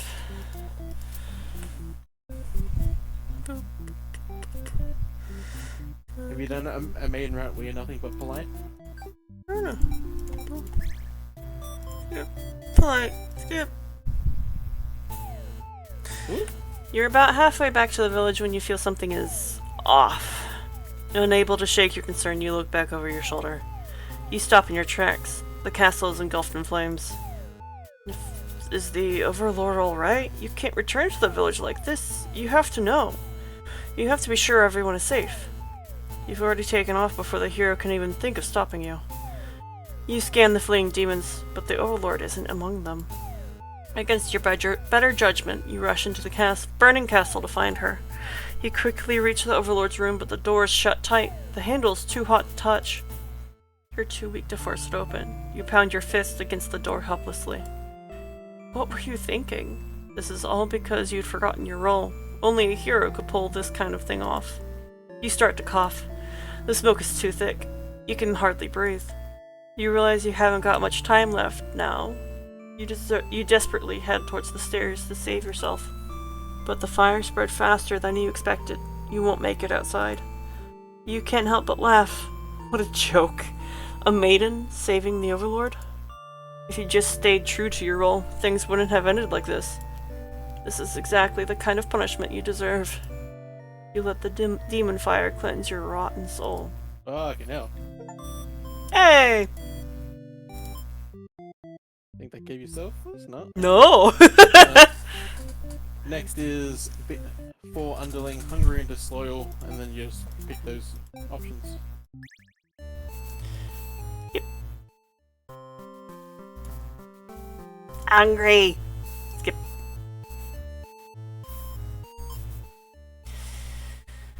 You figure if the people are this upset at the sight of you, they won't fully appreciate any terrible acts you'd commit. Also, they might fight back. That probably wouldn't end well. You're just one little underling after all. This little day has been adequately refreshing. You return to the castle, thinking you'll take a nap. Overthrow. You sneak into the Overlord's room. She's taking a nap like usual. This is almost too easy. You silently approach your master. She looks so peaceful. I'm assuming time to die. You don't want to kill her. You can't go through with it. You turn to leave the room, but you find your friends blocking the exit. In a panicked whisper, you ask them to let you out. This seems to have been their way of testing your loyalty. You tell them this is pretty fucked up, and you ask again to be let out. The Lord stirs in her bed.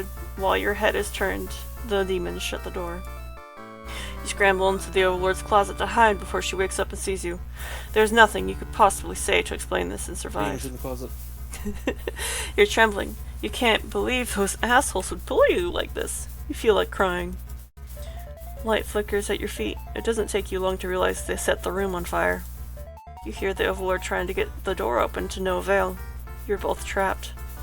Too afraid to move, you resign yourself to your fate. You and the Overlord burn together. I got a coward! Okay. Next is Overlord and Tyrant.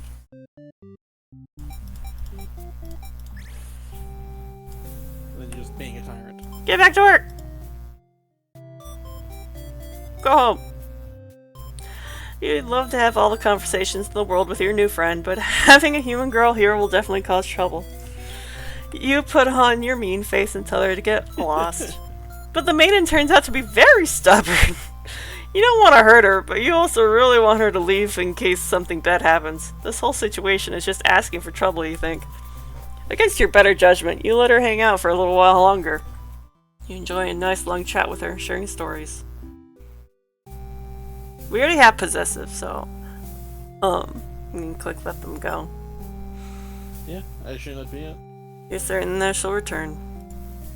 Until your door slams shut. Before you know it, Everything around you is being engulfed by flames! What's going on? You try to escape, but something's blocking the door. You're having trouble forcing it open. What is this? Someone didn't want you getting out. Are you being usurped? They have zero foresight. What castle will they rule if this one burns? You don't want to believe that your underlings have betrayed you, but this is no accident. Those ungrateful bastards! You choke in the thick black smoke from the fire. You can't believe you're being done in by a bunch of cowards. You'll see them in hell.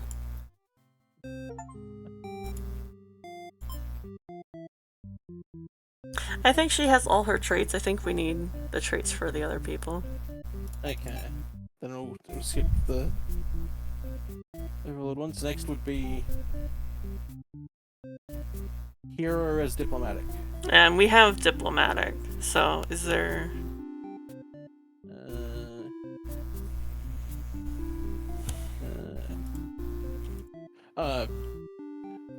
Hang on, wait. No, it does want you to have all those first. Oh, this is so poorly. Okay. Sorry. No, it's not your fault. This guide's written stupidly. Yeah. Okay, so make the hero dutiful, the maiden polite, underling hungry and disloyal, and overlord a tyrant. Alright. Okay. Menu. Okay. Maybe I had to go back. Okay, make the hero dutiful again. Don't pick the hero. Back to step 2. Now turn off all the hero traits, including dutiful. Now be the maiden, and shout for the hero. Oh, yeah, I didn't do that. Shout! The hero does not come.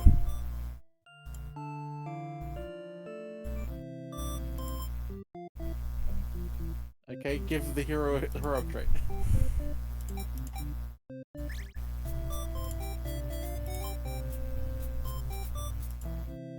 And dutiful. Show up, bitch! Just one job. Shout!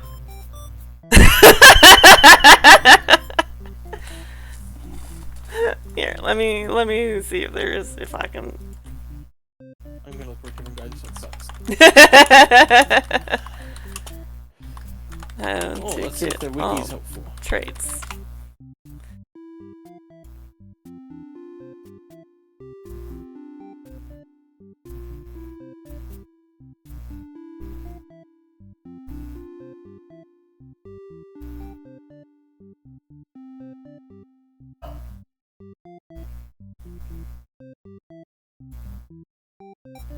Right. Antisocial.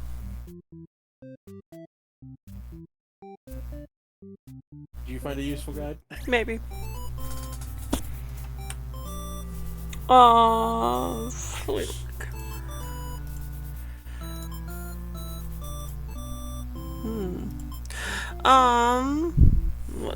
Step 3. Check antisocial for Lord, polite for maiden. Yup. Oh, you are hungry. Don't be hungry.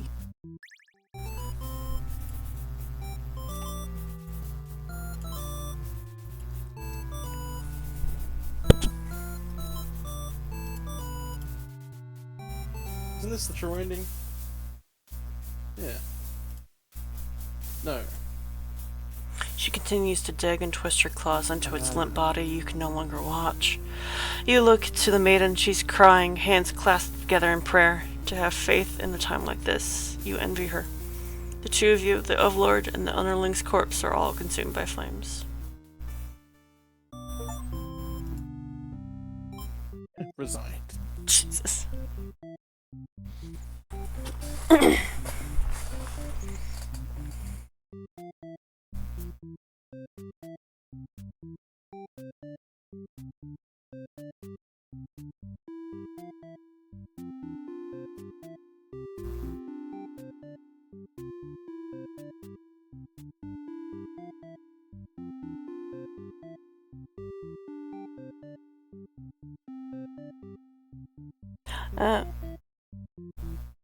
This one's much more better. Did you find a better thing than I did? Oh, this one's actually explains what should and shouldn't be checked and whatnot, and the order you play them in. Thank fuck. Okay. So uncheck everything. Yep. Play as hero, pick flee like a coward, then diplomatic choice. Now Yep. you can pick the heroic choice. Just we know you already have heroic, but just do it anyway. Yep. So heroic. Cool. No. Now leave him. Okay. He's left. I think the whole point is you're setting the story up character by character. Ah! What you get for the hero. Ah! Next story. That makes sense. Okay, so now you're playing as the maiden, and now you shout for help. Ah! Skip. Shout.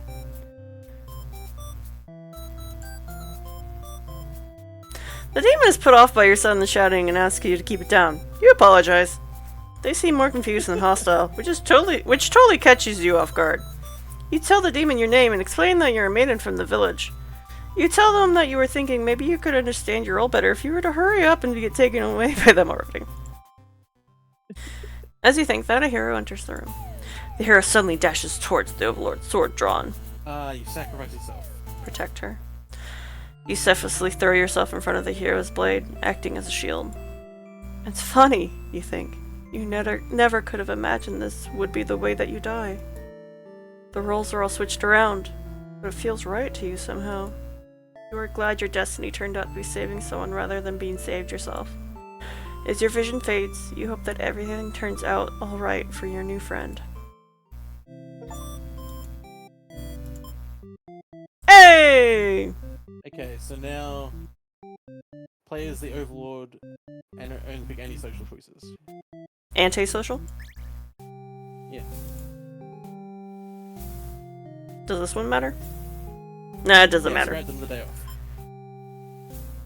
Antisocial. Before you even know how to react, he makes his move, and the maiden makes hers. She used her own body to shield you from the hero's blade. Why? Why has this happened? The maiden falls to the floor, lifeless, as the pool of blood beneath her grows, so does your rage. This hero has taken something precious from this world. You lose control, and the hero is obliterated. But your hatred for the humans has not yet been sated. You go on to destroy them all, and become ruler of the entire world.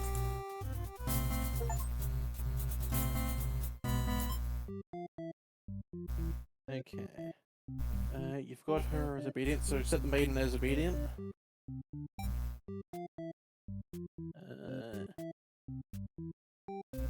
Now play as the hero. And you need to flee like a coward. And there should be a trusting option. You ask the maiden what she's been doing. Doesn't she know the Overlord's castle is like right there? It's dangerous. The maiden explains that she spoke with the Overlord, and it turns out that the demons never had any diabolical plans to harm the village or anyone in it. You have no reason to assume she's lying to you, even though her story is kind of hard to believe. You feel you should trust her. You tell her you're pretty surprised that everyone has been wrong about demons all along. The townspeople must be informed of this immediately. The two of you return to the village. They had all been so worried. They praise you for your bravery. But the maiden quickly sets the record straight. There is nothing she needed to be rescued from in the first place. The villagers look to you for an explanation. You politely inform them it isn't your story to tell. You merely ran into her on the way to the castle. She explains that the Overlord isn't interested in capturing maidens or anything of the sort. The villagers turn to you again in disbelief. They aren't being subtle in how little they trust this maiden's story. You totally believe her, but to placate these fair citizens, you volunteer to speak to the demons personally, just in case. The crowd breaks into hushed whispers. You're too busy thinking about what a great and reliable hero you are to hear what they're saying. The town elder's voice breaks you out of your thoughts. He implores you to meet with the Overlord immediately and says they'll all keep an eye on the maiden until you return. Sure. You figure that sounds alright, but the mood is kind of intense for some reason. Did you miss something? You aren't sure what's going on, but you get the feeling it might be bad to leave the maiden on her own. But she suddenly takes off running. Oh, you thought the two of you were in this together. Her actions have convinced the crowd that she's obviously been a liar and a witch from the start. People are shouting for you to hunt her and her demon friends down already, but that doesn't sound like a very heroic task. You can't help but feel these people are wrong. It's up for you to catch up to her and talk to the demons in order to clear up this misunderstanding. You valiantly dash after the maiden, towards the Overlord's castle. The air becomes dark and thick as you enter deep into demon territory. Evil miasma? No, you realize it's just normal smoke. You see the maiden ahead, but she's stopped in her tracks. The Overlord's castle is engulfed in flames. You had only taken an eye off the maiden for a second, but she's already disappeared. You get closer to the castle, but the smoke is so thick now, you think of turning back. The maiden might need your help, but you can barely see. She could be impossible to find. She could have been lying to you all along. Was this a trap? Was it worth risking your life on that chance? Your legs feel heavy. No, going in there would be suicide. You return to the villagers and tell them there was nothing you could do. You were too late. The maiden was claimed by the demons.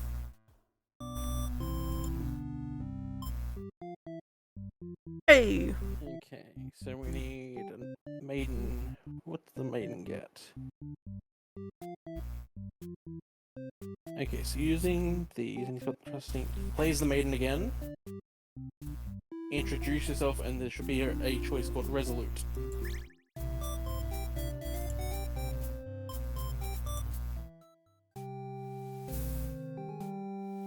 I would assume Frizzly, yeah.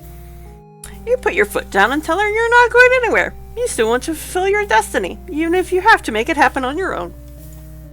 She's a little frustrated at your stubbornness, but doesn't kick you out or anything. Hooray! The Overlord shares many stories with you.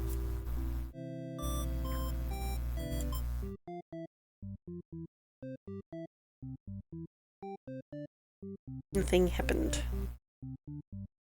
Okay. So make the hero diplomatic and heroic. The maiden needs to be a martyr. Garrett applied as well. Overlord, any social. Maiden needs to be obedient. And the hero trusting. And all it's saying is play as maiden again, do the same as part 1 of this step, and then pick the resolute choice.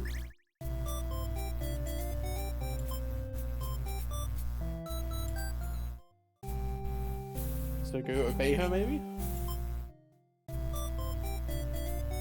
He's very surprised that demons don't seem to be as malicious as you were raised to believe.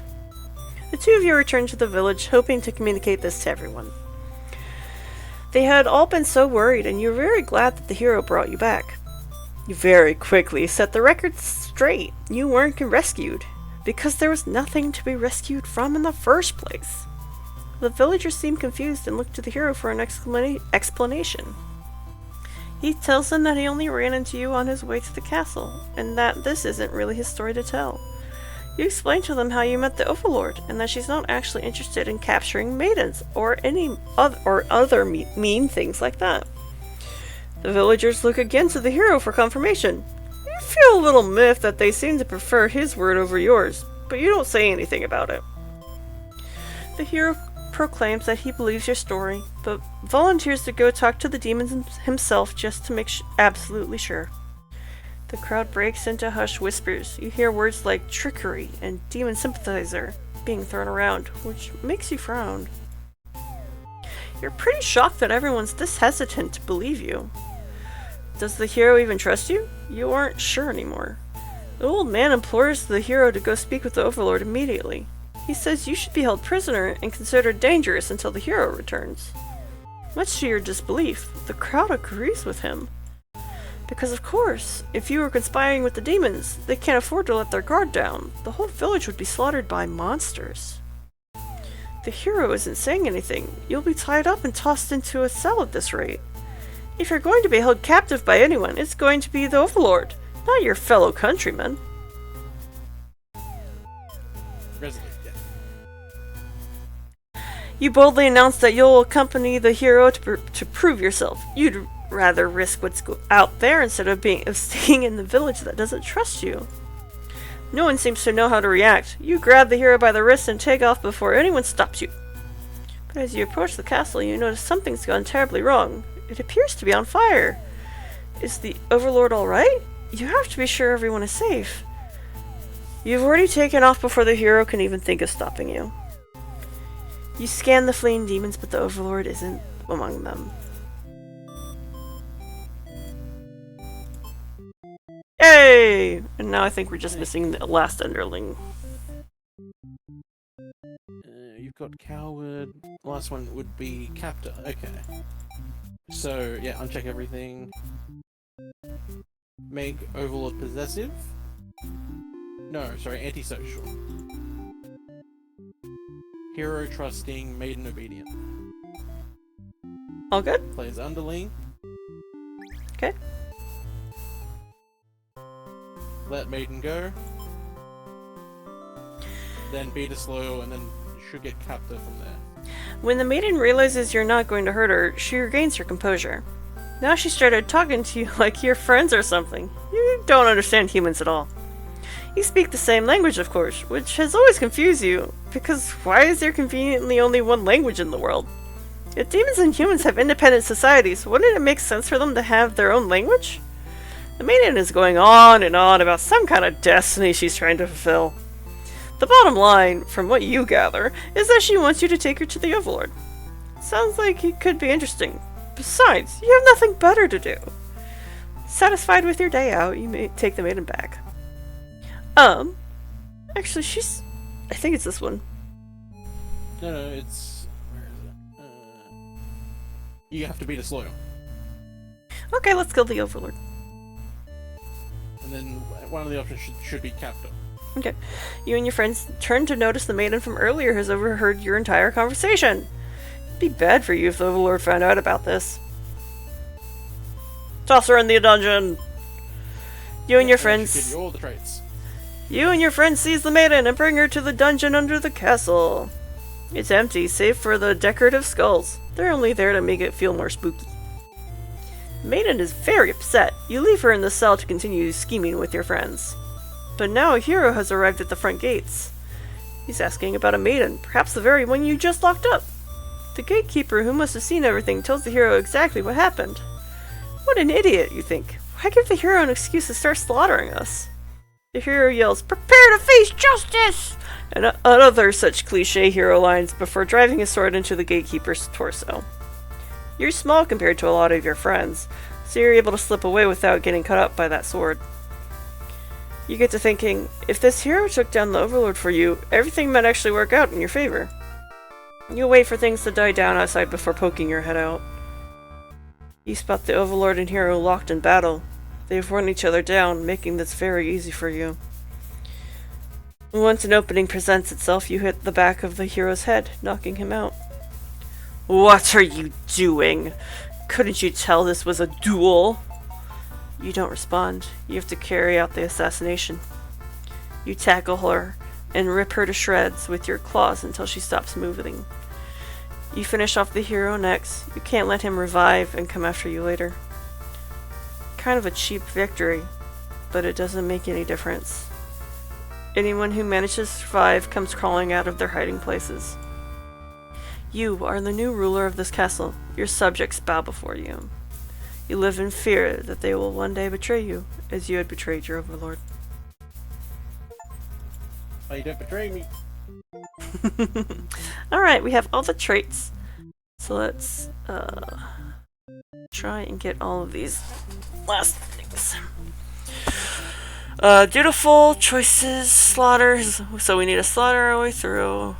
Find them upset. try to slay the Overlord and the Martyr. So I'm thinking we need to do that from the Overlords. Murder! Murder! Right there. Destroy. You lunge forward to put an end to the evil Overlord, but your blade pierces the maiden instead. She has sacrificed herself to protect this demon. It takes you a moment to recover from the shock. The Overlord wails. Why did you do that? You're not sure if the question is directed at you. The Overlord strikes at you in a vengeful rage. You parry, and she is slain. Your sword feels heavy. You look at your hands, your clothes. Blood. So much blood. You look at the fallen maiden, wondering what to tell the townspeople. Why would she protect the Overlord? She must have been brainwashed by demonic magic. You pick up the Overlord's head, wrapping it in your cape, and begin your long journey back to town. You will say that you were too late, that nothing could be done for the girl, but the Overlord is slain. There will be a celebration.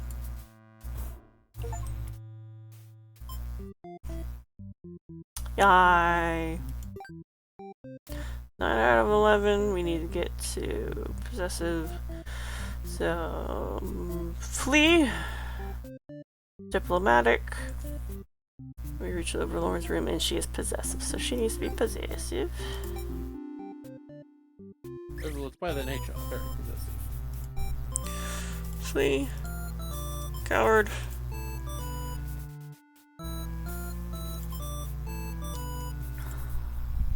But the Overlord objects to this. The maiden tries to tell her that she'll come right back, but the Overlord refuses to hear it.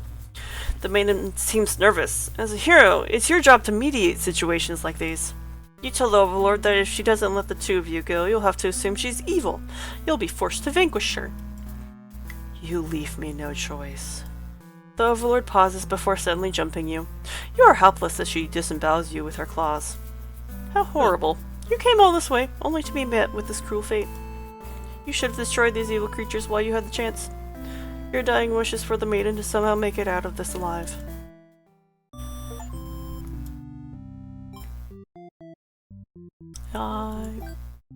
One more! She needs to... Okay, so antisocial. She is. I'll be back. I need to restart my Discord. Oh. It's the thing that only happens when you stream. Oopsies. Antisocial. So we're gonna flee from demons. We're gonna make sure she's obedient.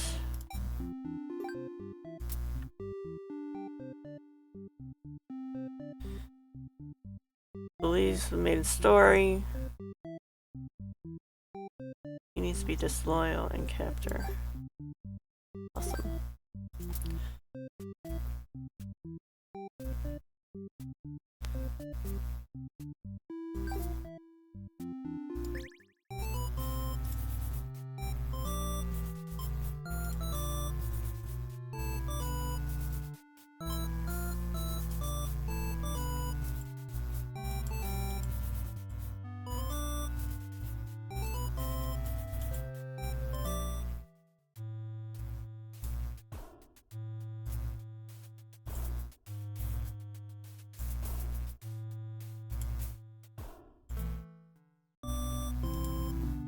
I think I already did that one. Yeah.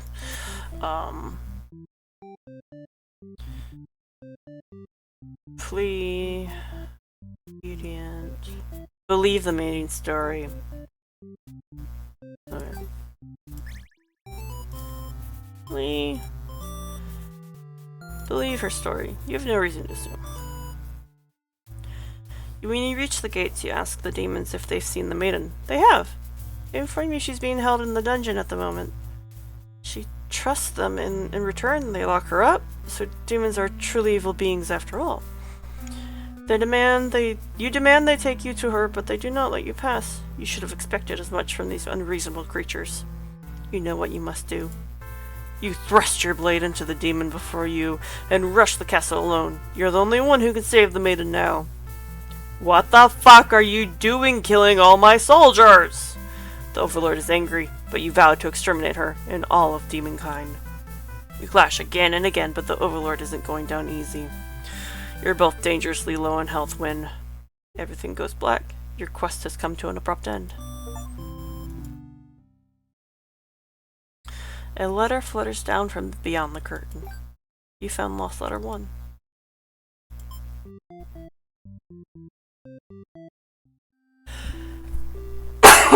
Excuse me. You're excused. We found a letter after getting all of the heroes' endings. Hold on. Ooh, hang on. I don't want to press the button. You don't want to press the button? See. I'm waiting to make sure that it's actually settled before I press it. Okay.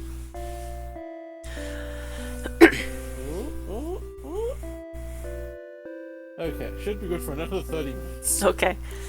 My love, it just isn't fair at all, is it? For them to force us apart like this. It's unreasonable, cruel. I had to find an outlet for this grief somehow. So I decided to write, and I'll keep writing until the day you find me once more. And then maybe we could write a story together. I'm waiting for that day. Forever yours, Tragedy. Okay, so we get a letter for each one.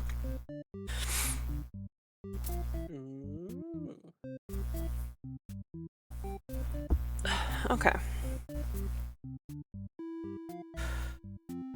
Enemy Overlord, antisocial. Got it. We need to choose to leave when told.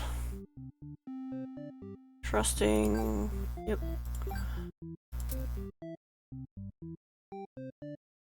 Return to see what the Overlord has done. Disloyal. Okay. Okay, so let's make sure I remember this. We meet the Overlord. We choose to leave when told. And we return to the Overlord to see what's been done.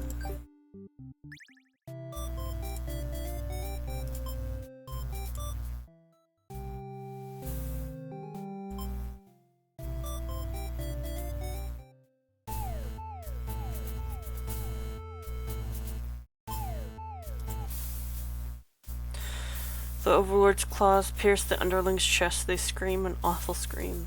She digs and twists her claws into the poor thing while you continue to pray. But there's no saving any of you now. You, the Overlord, the hero, and the underling's corpse are all consumed by flames.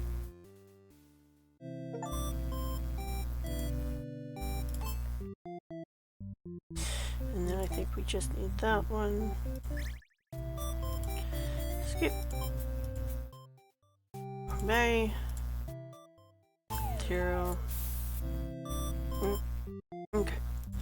What was that then? Oh, I didn't get it. Oh, disloyal.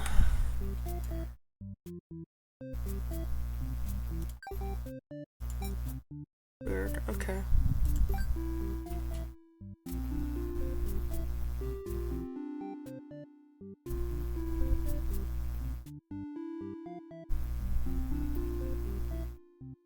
It's interesting that he is.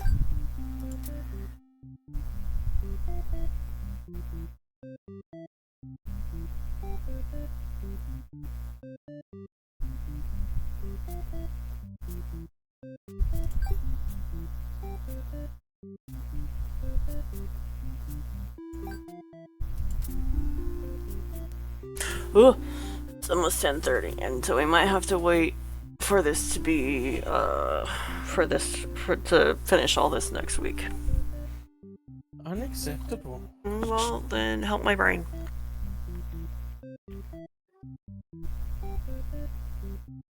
Well, you need to tell me what you're going for first. Going for this one up here. So that's... So we begin the story, we meet the Overlord.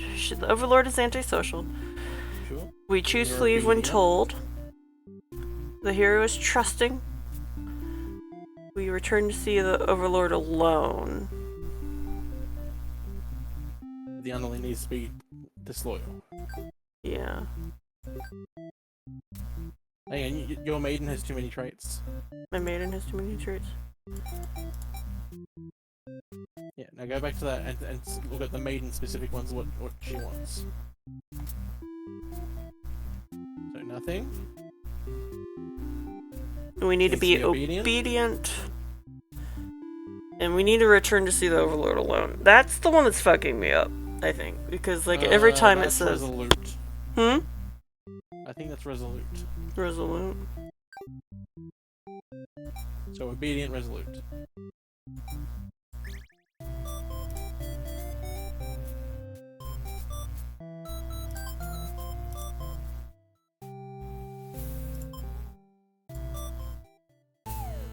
Yeah, this one. Resolute. Hmm. Okay, maybe it's not resolute, it's just the obedient. Yeah, let's just try. Obedient. Leave on your own. Yeah, leave on our own. You can prove yourself without anyone's help. You make a run for the Overlord's castle, leaving the hero behind. A suspicious group of demons stands just outside the entrance. They're talking about assassinating the Overlord. They immediately noticed you overheard them. Thunderling, you recognized from before, is the first to do something about it. This is just the way it has to be. They suddenly attack you in the moment you regret having ever trusted the demons. You die instantly. There we go. Okay. Reset, and then now we need to be taken captive, so we do that one. Obedient. Leave on your own. You cry out, but the demons ignore your protests. You can't believe you escaped possibly being thrown in a cell back in your village, only to be tossed in this awful place. This is terrible. Who's going to keep those demons from harming the Overlord? You hope she can fend for herself. You sure can't. You hear the sound of battle echoing through the halls outside. Did the hero follow you? If he's out there, your cries don't reach him. After a while, the violence seems to die down. It's impossible to tell what's happened. You continue to wait, but no one comes for you. Unable to escape, you rot in that cell.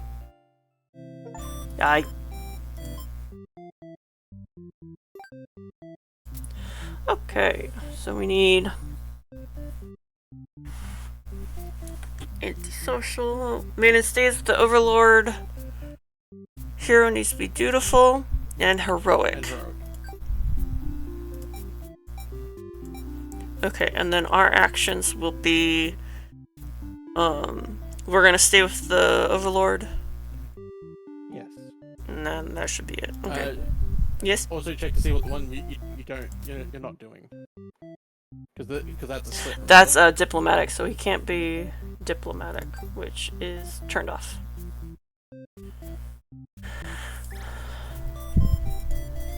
And like this what the fuck again. Aww.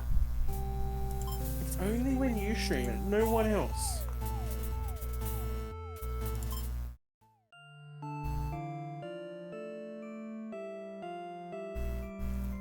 The hero smiles and holds out his hand to you, saying it's time to go home.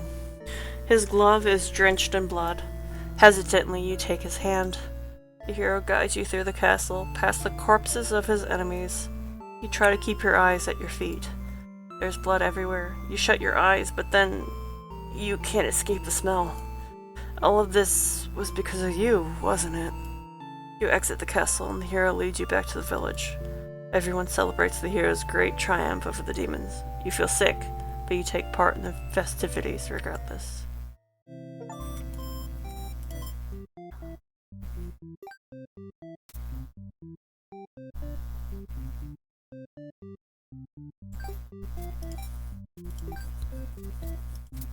But don't forget to uncheck unneeded traits.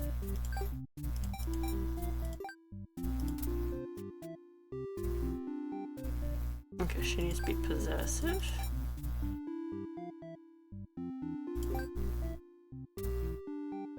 Okay, she still needs to be antisocial.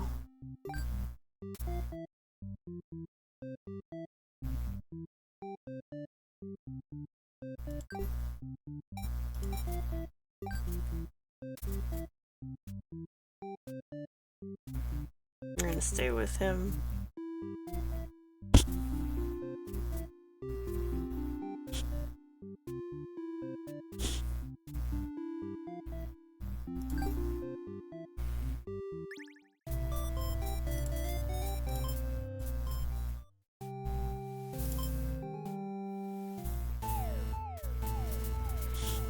But the Overlord objects to the hero's suggestion.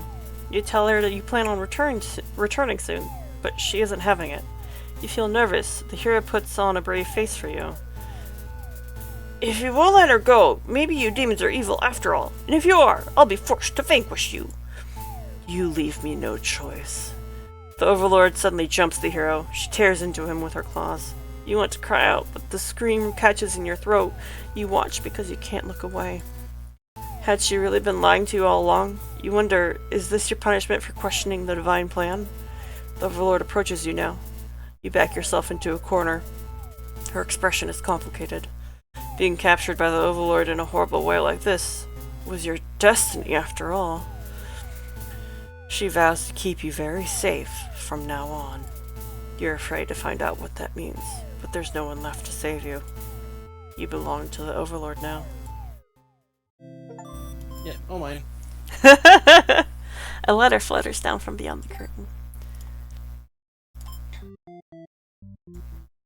My love, I finally fulfilled a childhood dream of mine. Yes, that's right. I opened up my very own theater. You would be so proud if you could only see it. I know how much it would have meant to you to be at my side on opening night. I'm sorry for going ahead without you, but I thought if my theater could become world famous, then maybe you just might hear of it wherever you are. Forever yours, Tragedy. Okay, let's check off everyone's papers. Underling begins. Underling's granted the day off.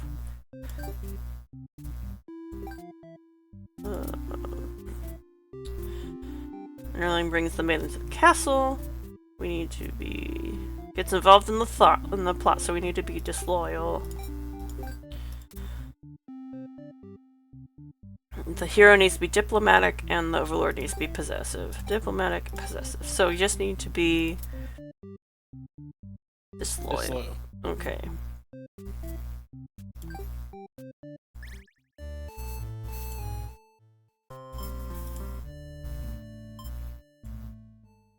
You sneak up to the Overlord's room, but there's a couple of humans in there. You watch the scene unfold. You aren't sure why, but the Overlord suddenly cuts down the hero. She approaches the maiden you brought to her earlier. With the Overlord distracted, you figure this is as good a chance as any. You launch a sneak attack, getting her right in the back. She flinches, giving you enough advantage to take her down. You rip the Overlord apart until she stops moving. This was messier than you would have liked. The maiden mutters something from the corner. Thank you for saving me. It wasn't your intention, but it sounds like you did something heroic. You tell the maiden to go home. This place is dangerous. She follows your advice and leaves the castle. Your castle. You are the new Overlord. How dare you? Bitch. Thinking you can overthrow me. I can. Okay. Oh god. Okay, how do we want to get there? Tyrants. So if we want to get this one. Yeah, but say like all you have to do is get rid of the other traits for your characters. What looks good. Yeah. The underling just needs to be disloyal from one of those forks. Yeah. It's all about returning to the castle with her.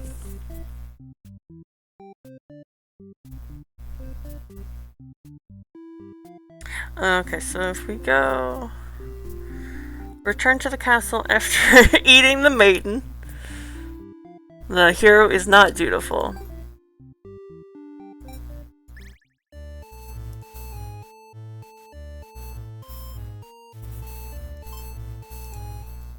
Nom!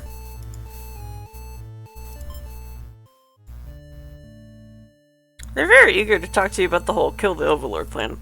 You admit you hadn't given it much thought and only just now remembered it was a thing. Your friends question your loyalty to their cause.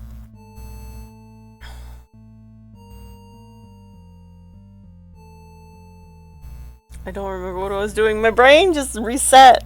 I'm pretty sure she's not actually so bad, you guys. Your friends seem seem to return and then die. Oh yeah, your friends seem pretty disappointed. They apologize to you, but before you can ask what they're sorry about, one of them suddenly seizes you. Someone who's still loyal to the Overlord really has no place in our castle. You understand, right? Their claws tighten around your neck. You don't bother to struggle. You're outnumbered. You already know how things like this end. This is a pretty messed up thing to do to a friend, you tell them. They slit your throat in response.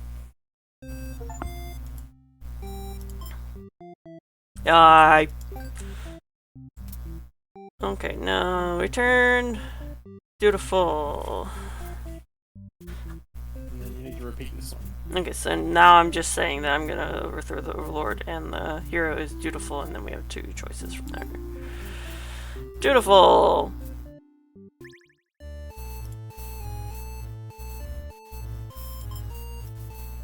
Hungry. Change. After a few hours of sleep, you're rudely awakened by the sounds of battle. You emerge from your room to find out that a hero has slaughtered many of your friends and work associates. What a jerk. Avenge your fallen comrades! Who does this guy think he is, coming in here and killing everyone like some maniac? What did we ever do to him? You lunge at him while he's busy driving a sword into the guard, who sometimes brought you food whenever they noticed you were feeling kinda down. You like that guard. You wish with all your demon heart for this hero to suffer for his deeds. You bite into him, tearing flesh from bone. It tastes like iron. The hero struggles. You feel his sword go through you, but there is no pain, only retribution. More of your comrades pile onto him as your consciousness fades. The hero is overtaken. Your army has won. You have earned your rest.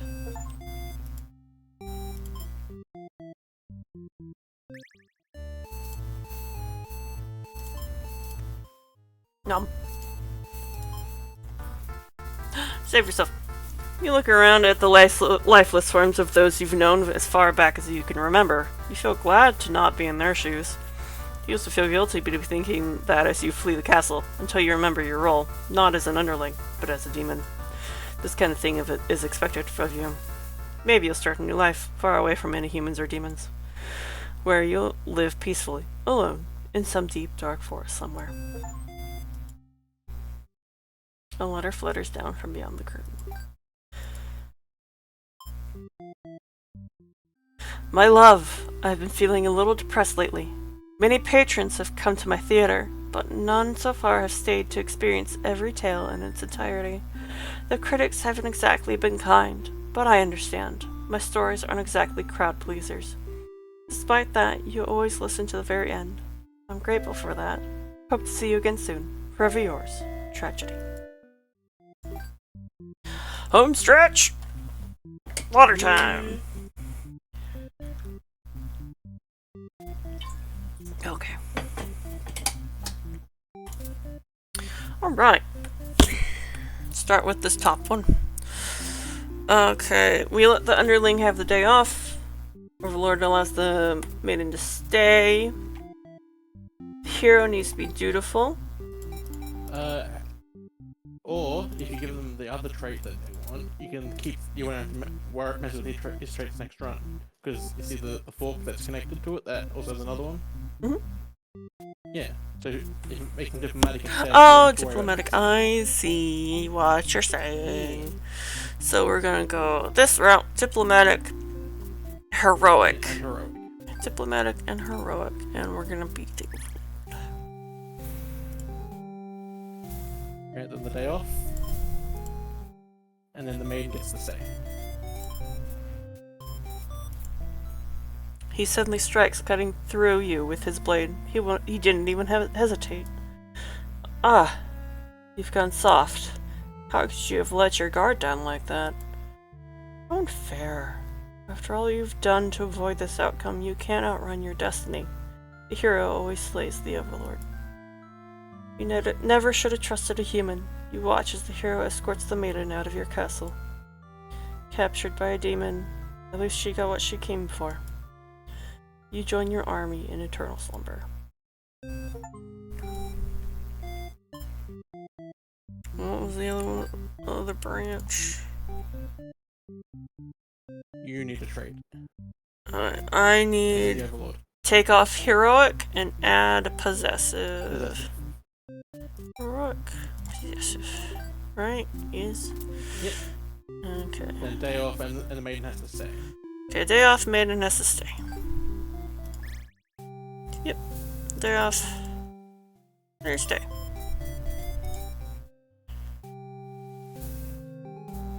Because you're being possessive.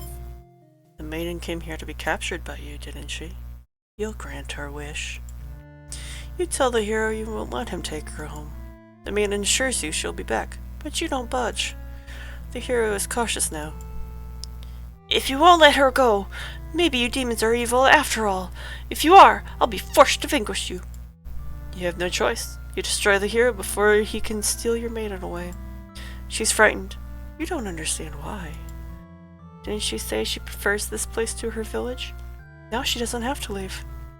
Take a step toward the maiden, and she backs herself into a corner. You don't understand. She wanted to stay here with you. The hero was trying to get in the way of that. You had to kill him. You'll be sure to keep this maiden very safe from now on.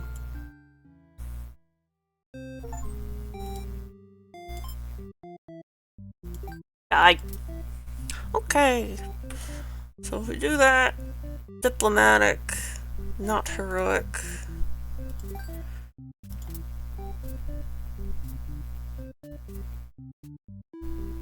Actually, if we go here and then... Nah, it doesn't really matter because that's way over there.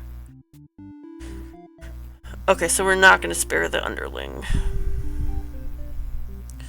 Disloyal. Resolute. Disloyal.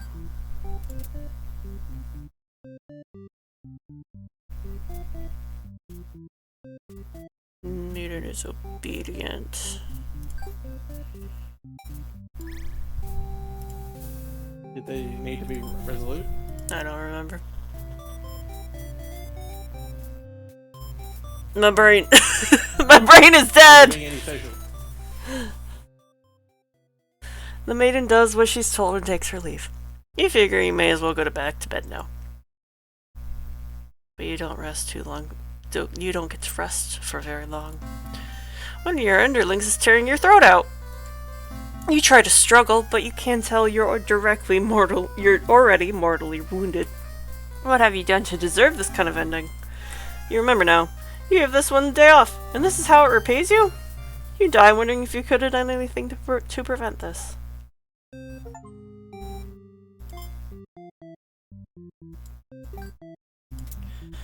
Okay. Oh, I didn't get it.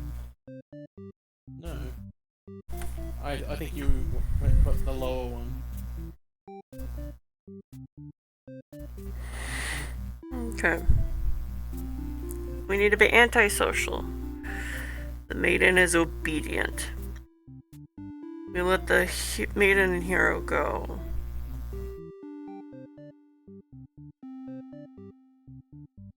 I think you should activate whatever those other hero and main traits are on that line, just to be sure. Resolute and trusting.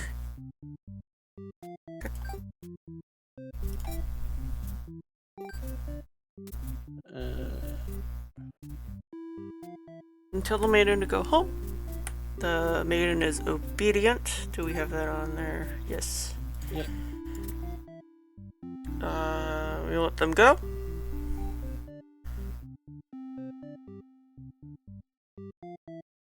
Okay, we're gonna murder our underling. Yep.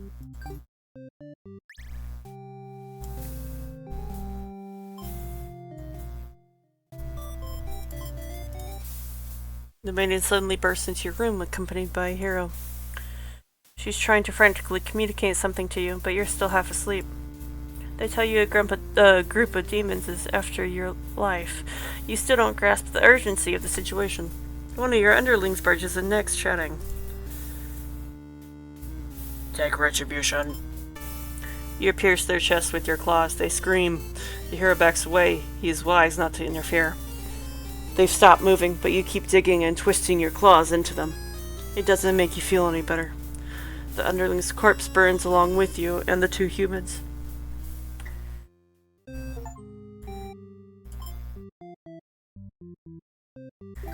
Okay. So we need these two, so... My brain can't handle these.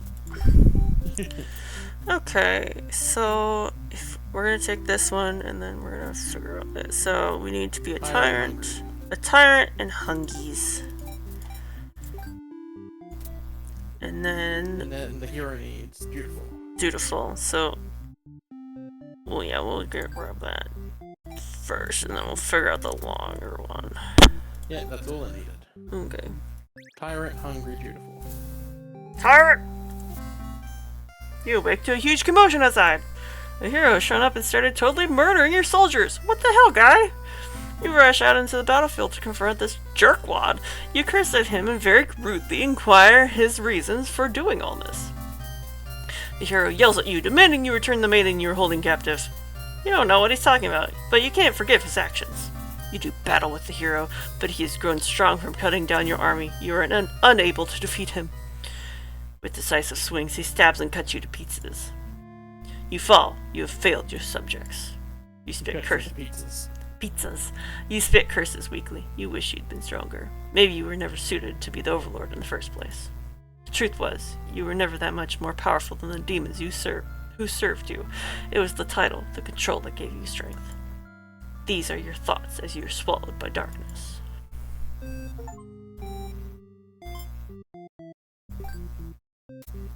Okay.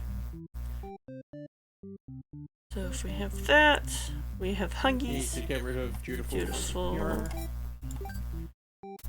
And then we need the Overlord Awakens, and we need the Underling to be disloyal, and the hero to be trusting. Hero trusting. Yep. So you need to be a tyrant. You're awakened by one of your underlings. They've brought you a hero who inquires about a missing maiden. You tell him you don't know anything. Humans never really visit this place. He believes you and goes home to your surprise. You figured he might try to fight you, but you're glad to get back to your nap instead. Until you wake up to something completely unexpected. One of your underlings is tearing your throat out!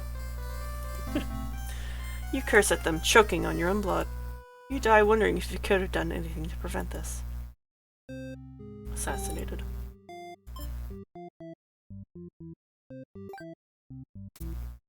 I didn't get it.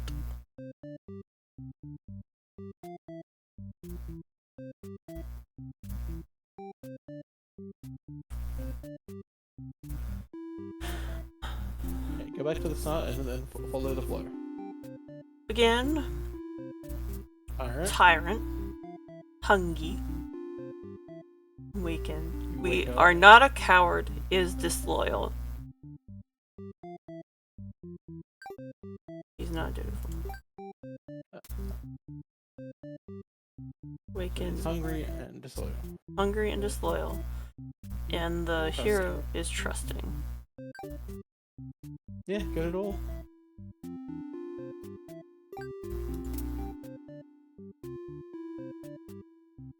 Okay.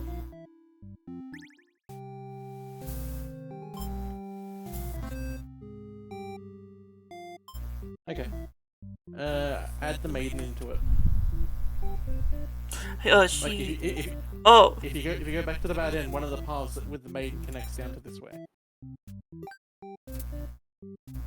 Oh, I see. So be a tyrant, and then if you give yourself the antisocial trait,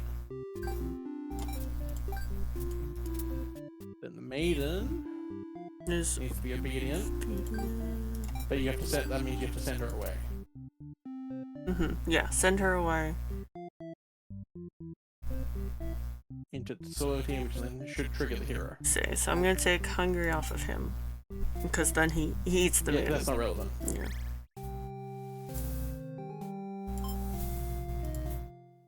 Antisocial. You wake up to the sounds of battle. The hero is cutting through your army.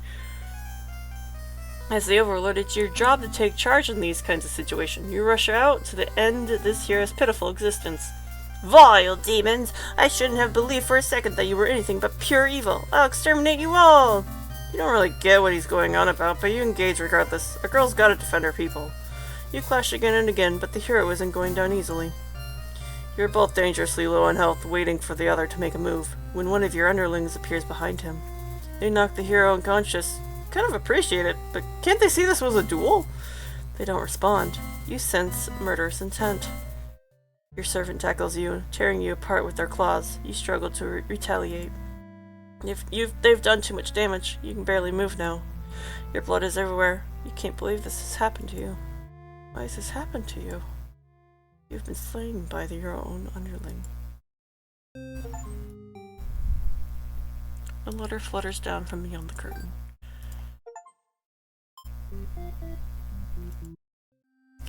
Do you remember when we first met? I had just finished one of my scripts. One I was quite proud of, in fact. As I read it aloud, you happened to pass by. What a terrible ending, you said. Why should those poor fools have to die? You were so rude. You wouldn't accept any of my justifications, and yet you managed to convince me. It really would be better if everyone could live in harmony, however unrealistic that felt. I look back fondly on that day. Even now, I wonder if, somewhere, you're thinking of it too. Forever yours, Tragedy.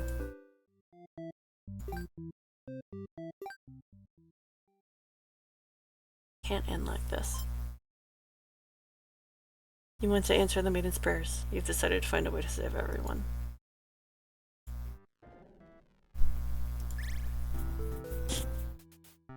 Hi.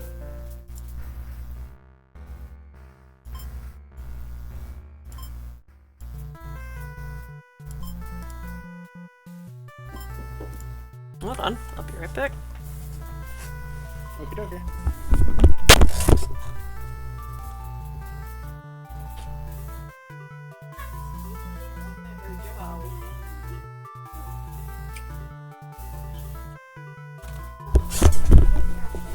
Holly wanted in. Oh. You've witnessed all 41 of my painstakingly crafted endings. You must be as much of a masochist as me. I commend your thoroughness. Surely these characters have a special place in your heart. They're still suffering backstage, you know. It's a shame they couldn't make it here. It's the end of the world.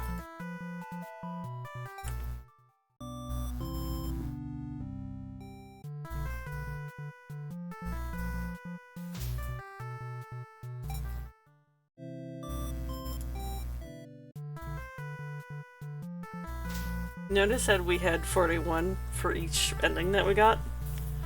Yeah.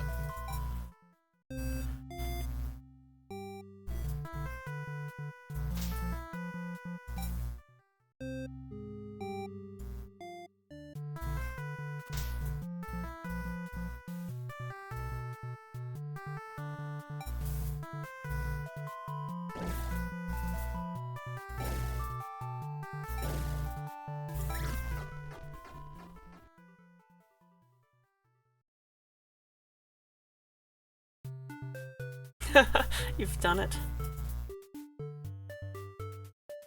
No.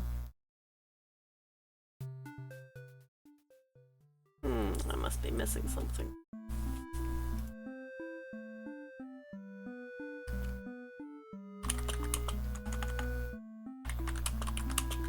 Maybe you have to actually trigger the true end normally. Maybe.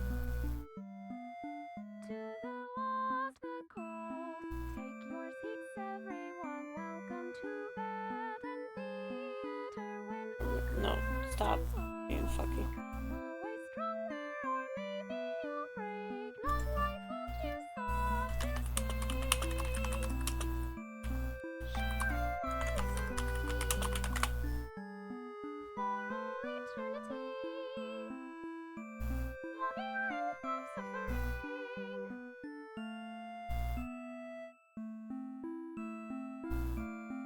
Okay, hold on. This might be it.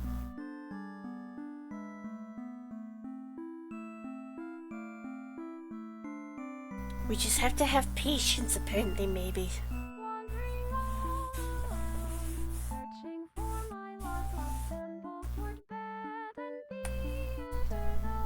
Oh, I get it. It is the true ending, but you have to actually keep watching it.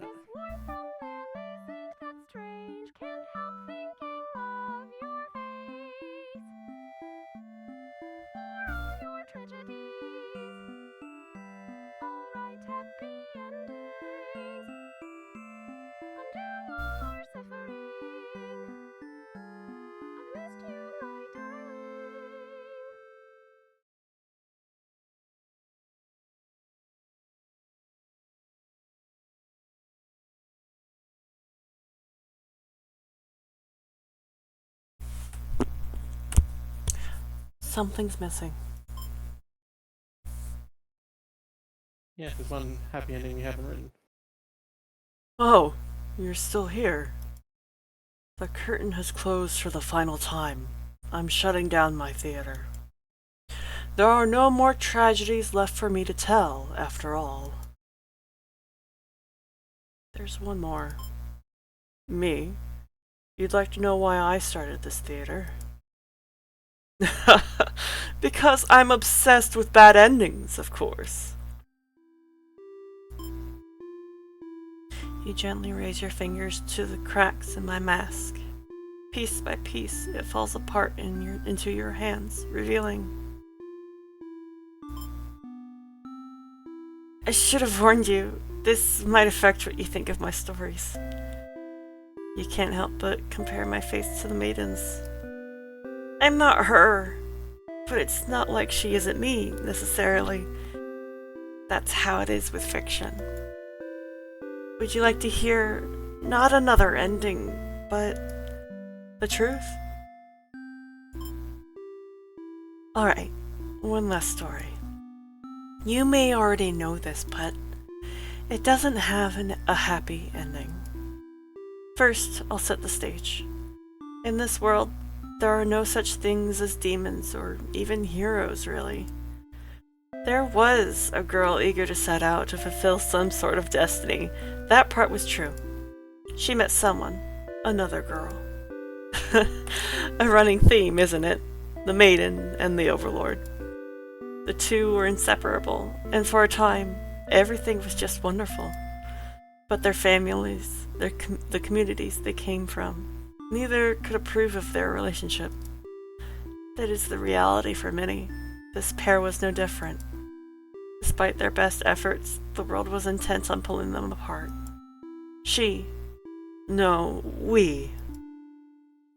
We used to like the types of stories where love conquers all. Where the strength of your love will pull you through any hardship and everything is okay in the end. I lost her, and then I started this theater.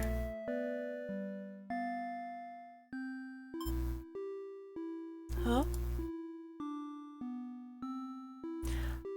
I was hoping to find you. It's you! It's been so long. I thought I'd never see you again. You always think of the worst endings. I wasn't about to give up just because things got difficult. Why didn't you reveal yourself sooner? I feel like such a fool. I could say the same to you. You knew I could never resist giving your stories a happy ending. So of course I would be drawn to a place like this. Yes, but I didn't think it would actually work. Sometimes everything does turn out okay in the end. Thank you for reminding me of that. I love you. I love you too. Aww. Now truly, everyone can live happily ever after.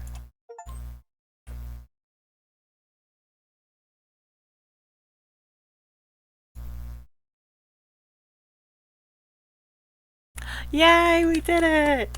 We went longer than I usually do, but yeah. That's why I love this game. Thank you for joining me and helping me through it. Always happy to, you know that.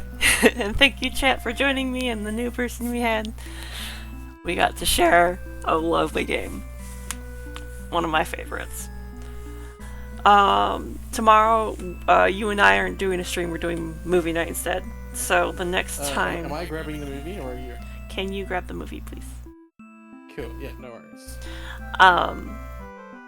So Shu and Poon usually stream on Sundays, and then they have their own schedules, and then you'll be back on Thursday with something.